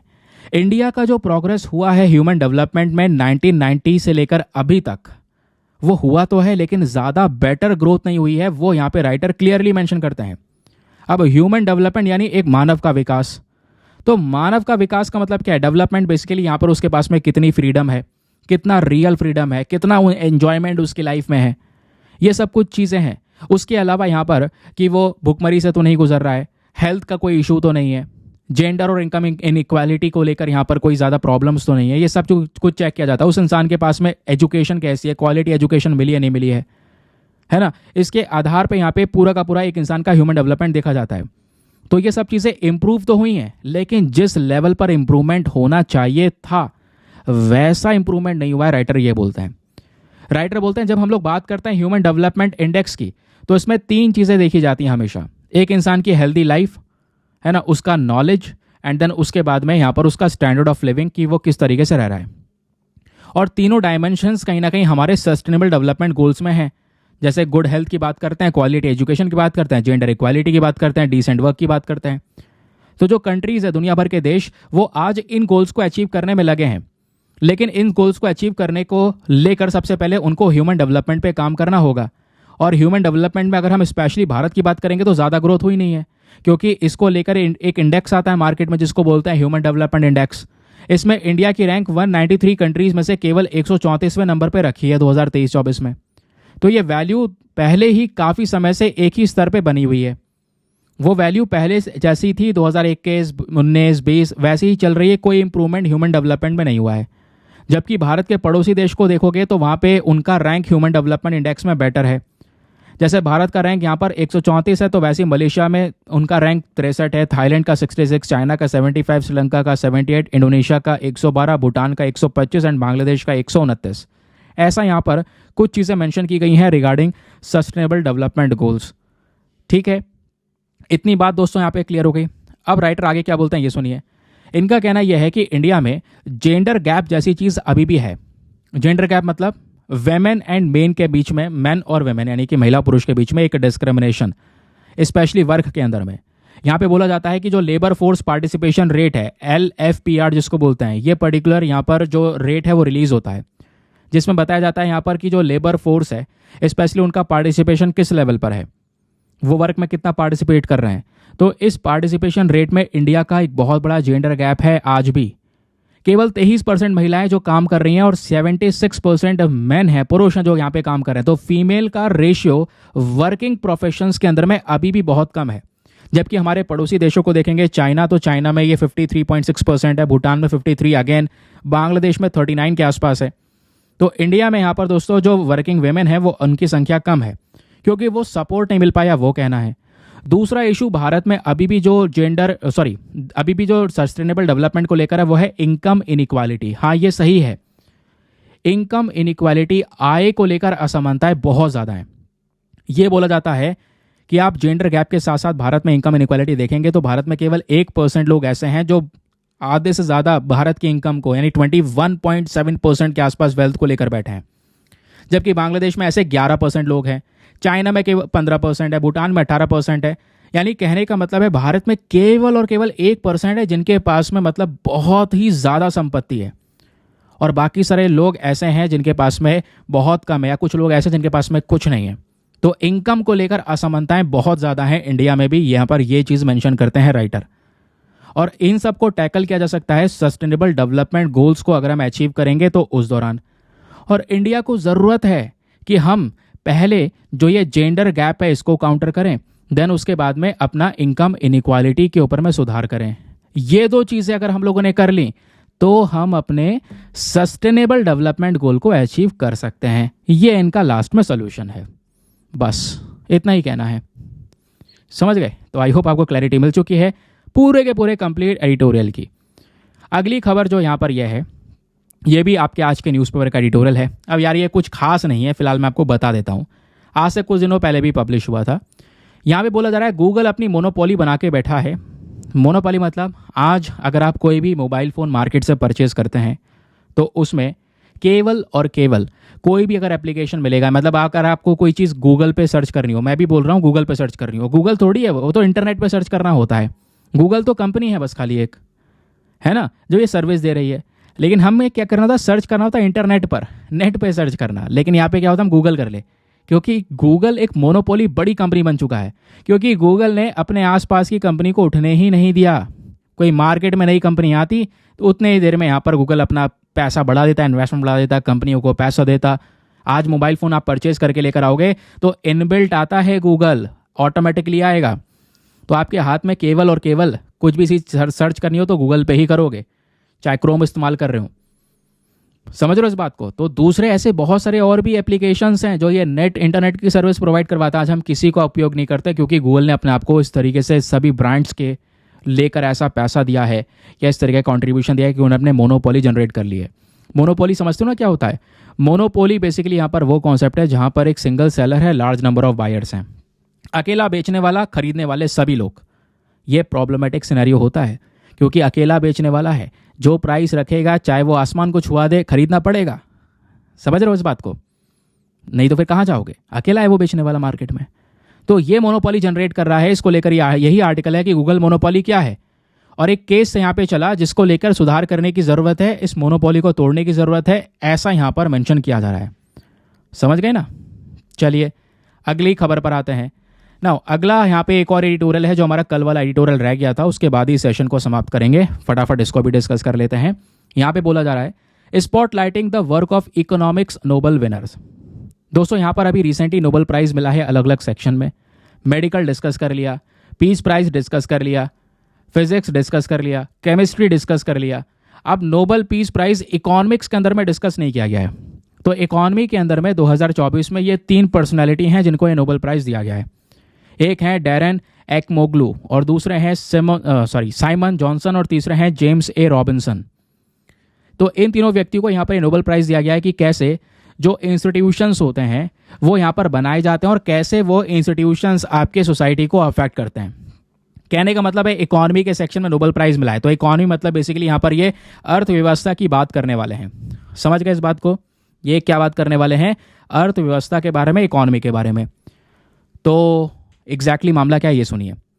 इनका कुछ रिसर्चेस करी हैं क्यों इनको नोबेल प्राइज़ मिला है, क्योंकि इन्होंने एक जवाब निकाला है कि आखिरकार कुछ देश ऐसे हैं जो बहुत अमीर हैं, कुछ देश गरीब क्यों? Why are some nations rich while other nations remain poor? ऐसा क्यों? क्योंकि दोस्तों यहाँ पर 2 संस्थाएं होती हैं जिसको देश अपनाते हैं। एक होता है इंक्लूसिव इंस्टीट्यूशन और दूसरा होता है एक्सट्रैक्टिव इंस्टीट्यूशन। इन्हीं दोनों से यहाँ पर उनकी इकोनॉमी डिफाइन होती है। जब बात करते हैं इंक्लूसिव इंस्टीट्यूशन की, तो इसके अंदर में आपका डेमोक्रेटिक गवर्नेंस होता है, यानी कि एक ऐसा देश है जिसमें डेमोक्रेसी चल रही है प्रॉपर तरीके से, रूल ऑफ लॉ है, प्रोटेक्शन ऑफ प्रॉपर्टी राइट्स हैं, ऐसे जितने भी नियम होते हैं ना, एक अच्छा एनवायरनमेंट क्रिएट होता है, लोग आराम से सिक्योर रहते हैं, इन्वेस्टमेंट करते हैं, सोसाइटी में कॉन्ट्रीब्यूशंस होता है, हर एक चीज़ प्रॉपर तरीके से होती है। इसको बोलते हैं इंक्लूसिव इंस्टीट्यूशन। तो अगर जो देश ये अपनाएगा ग्रो करेगा। फिर होता है एक्सट्रैक्टिव इंस्टीट्यूशन। इस वाले कॉन्सेप्ट के अंदर में जो सिस्टम होता है हमारे पूरे देश का, उसमें कुछ ही लोगों के पास में पावर्स होती हैं, या ऑटोक्रेसी कह सकते हैं, एक ही इंसान है रूल करने वाला, उसी की चलेगी, है ना। लीगल प्रोटेक्शन आपको कोई मिलती नहीं है। ऐसे एनवायरनमेंट में रिस्क बहुत ज़्यादा होता है, आपका जो मामला है इन्वेस्टमेंट वगैरह रुक सकता है, लैक ऑफ मोटिवेशन होता है, आप लंबे समय तक इन्वेस्टमेंट भी नहीं कर पाते क्योंकि एक ही व्यक्ति के हाथ में सब कुछ है, पावर्स बहुत कम है लोगों के पास में है। समझ रहे हो? तो 2 प्रकार की इंस्टीट्यूशंस होती हैं, यही यहाँ पर डिफाइन करती हैं हमारे पूरे के पूरे सिनेरियो को, वो यहाँ पर डिस्कस किया जा रहा है। क्लियर हो गया? चलिए अब आगे की बात सुनिए। यहाँ पे बोला जा रहा है ये जो क्लासिफिकेशन, ये जो 2 इंस्टीट्यूशन की खोज की है राइटर्स ने, ये बोलते हैं इसका अपने आप में इंपॉर्टेंस है। हमारे देश के अंदर में जो इंक्लूसिव इंस्टीट्यूशंस होते हैं, इंक्लूसिव वाला नहीं पहला वाला, ये ज़्यादा अच्छा होता है। यहाँ पे लोग इन्वेस्टमेंट करते हैं, नए इनोवेशंस, इकोनॉमिक ग्रोथ वगैरह सब कुछ होती है, क्योंकि यहाँ पे पावर्स किसी एक के हाथ में नहीं है, सबके हाथ में पावर्स बटी हुई हैं। जबकि एक्सट्रैक्टिव वाला जो सिस्टम है, यहाँ पे ज़्यादा अपॉर्चुनिटीज़ लोगों को नहीं मिल पाती हैं। यहाँ पे लॉन्ग टर्म के लिए इंसान जो है सही से सोचता नहीं है, लॉन्ग टर्म के लिए प्रॉपर इन्वेस्टमेंट नहीं करता है। इससे यहाँ पर एक समय बाद रुकावट या डिक्लाइन देखने को मिलती है, इकॉनमी हमारी लगातार डिक्लाइन हो रही होती है। और वही चीज़ यहाँ पे आप देख पाएंगे राइटर ने एक्सप्लेन की है। अब राइटर यही बोलते हैं कि 2024 में इस नोबेल प्राइज़ जो इकोनॉमिक्स में मिला है इसका इंपॉर्टेंस क्या है। तो इंपॉर्टेंस यही है कि जो डिस्कशन चल रहा है इंस्टीट्यूशन और इकोनॉमिक डेवलपमेंट के बीच का, ये चीज़ यहाँ पर ये हमारे सामने लेकर आते हैं। ये सिखाते हैं कि जो रिसर्चेस है कितनी ज़्यादा ज़रूरी होने वाली है ना, क्या चीज़ हम अपना सकते हैं जिससे सस्टेनेबल ग्रोथ और फ्यूचर जनरेशन्स को लेकर काम किया जाएगा। बस, और कुछ भी यहाँ पर इस पर्टिकुलर आर्टिकल में नहीं है, बस खाली नाम ध्यान रखिएगा और दो ये इंस्टीट्यूशंस का मतलब क्या है वो ध्यान रखिएगा। बाकी आते हैं हम लोग अपने प्रीलिम्स वाले क्वेश्चन पर। अब सेशन क्यों हो रहा है अंत धीरे धीरे करके। तो दोस्तों यहाँ पर स्टार्टिंग में आपको क्वेश्चन दिया गया था। क्वेश्चन ये था कि 4 ऑप्शन है ये आपके सामने, बताइए MQ-9B क्या है। MQ-9B आपका ड्रोन है, रीपर ड्रोन पढ़ रहे थे ना, जो यूएसए से परचेज किया है भारत ने। अब ड्रोन को ही हम क्या बोलते हैं, UAV, that is unmanned aerial vehicle. तो MQ-9B एक high altitude long endurance armed unmanned aerial vehicle है, ध्यान रखिएगा। Option number B is the correct answer. समझ गए। चलिए अब आगे आते हैं। फिर उसके बाद आपको मैप में आज जाकर देखना था अल्जीरिया को, क्योंकि प्लेसेस इन न्यूज़ का भी क्वेश्चन आपको दिया गया है। तो अल्जीरिया दोस्तों अगर आप देखोगे तो एक देश आपको देखने को मिलेगा, स्पेशली कहाँ पर है, अफ्रीका में। अब देखने के लिए हम चलते हैं अपने रियल मैप पे। कहाँ पर है अल्जीरिया भाई, मिल जा, एक सेकंड रुको। ये आपको दिखेगा, हम इंडिया के कंपैरिजन में देखेंगे हमेशा। ये है हमारा इंडिया, चलना है अफ्रीका, तो बगल में आ गए और बगल में आके पहुंचते हैं नीचे। ये रहा अल्जीरिया। अल्जीरिया का एक बड़ा पोर्शन सहारा डेजर्ट कवर कर देता है, आप देख पाओगे सहारा डेजर्ट ने कवर कर रखा है। सहारा डेजर्ट रिसेंटली हमने पढ़ा है। तो अल्जीरिया कई सारे देशों के साथ में बाउंड्रीज को शेयर करता है। वो कौन कौन से देश हैं इधर आप देख पाएंगे, बगल में लीबिया है, नीचे नाइजर है, माली है, मॉरिशियाना है, ऊपर मोरक्को है, बगल में ऊपर एटलस माउंटेन्स भी देखने को मिलेंगे, लेकिन साथ में एक देश और है टूनीशिया, ये भी आपने ध्यान में रखना है। अल्जीरिया के जस्ट ऊपर यहाँ पे आपको देखने को मिल जाता है मोरक्को वगैरह, जिसके हम बात कर रहे थे। मेडिटेरेनियन सी भी बगल में ही है, ये भी दोस्तों यहाँ पे ध्यान में रखिएगा। और उसके बाद ऊपर यहाँ पे जो ये वाला रीजन है समुद्र का, इसको बोलते हैं अल्जीरियन बेसिन। ठीक है, तो अल्जीरिया के बारे में क्लियरेंस मिल गया आपको। चलिए, तो अल्जीरिया एक ऐसा देश है जो हमारे अफ्रीका में, स्पेशली नॉर्थ अफ्रीका में लोकेटेड एक देश है, और वो इस रीजन में है जिसको बोलते हैं मागरेब रीजन। मागरेब रीजन के अंदर एटलस माउंटेन भी है जो अभी हमने डिस्कस किया। उसके अलावा अल्जीरिया के आसपास के देश, that is Tunisia, Libya, Niger, Mali, Mauritania, Morocco, यही सब आपको देखने को मिल जाते हैं। अल्जीरिया की जब बात करते हैं दोस्तों, तो यहाँ पे कुछ इंपॉर्टेंट नदी है, 2 नदियाँ हैं, एक है शेलिफ रिवर और दूसरी है जेडी रिवर। ये अगर आपसे क्वेश्चन बन जाए शेलिफ रिवर कहाँ पर है, तो पता होना चाहिए अल्जीरिया में है। फिर उसके बाद अल्जीरिया में बहुत सारे माउंटेन्स भी हैं। तो माउंटेन्स में सबसे ऊंची चोटी कौन सी है, तो वो है माउंट ताहत। ध्यान रखना, माउंट ताहत अल्जीरिया के अंदर सबसे हाईएस्ट पॉइंट है। समझ गए। अल्जीरिया की कैपिटल है अल्जायर्स। ये यहाँ पर आप देख पाएंगे, इसकी कैपिटल भी देखने को मिल जाती है। तो ये है दोस्तों आज का हमारा पूरा का पूरा सेशन। कैसा लगा सेशन, फीडबैक नीचे कमेंट सेक्शन में रखिएगा, और वीडियोस ऐसे ही प्रोवाइड करवाने हैं अर्ली मॉर्निंग में, तो भी नीचे कमेंट सेक्शन में बताइएगा। कुछ रिवीजन वगैरह को लेकर जो भी चीज़ें हो प्लीज़ फीडबैक मेंशन कीजिए, वीडियो को लाइक कीजिए, चैनल को सब्सक्राइब करके अपना सपोर्ट भी दिखाइए, ज़रूरत है। और ऐसा मैं क्यों बोल रहा हूँ ज़रूरत है, आगे मैं आपको दूसरे कुछ वीडियोज़ में बताने वाला हूँ। फिलहाल के लिए करते हैं सेशन को समाप्त, मिलते हैं आप लोगों से अगले वीडियो में। आज के लिए bye bye, have a nice day, thank you and जय।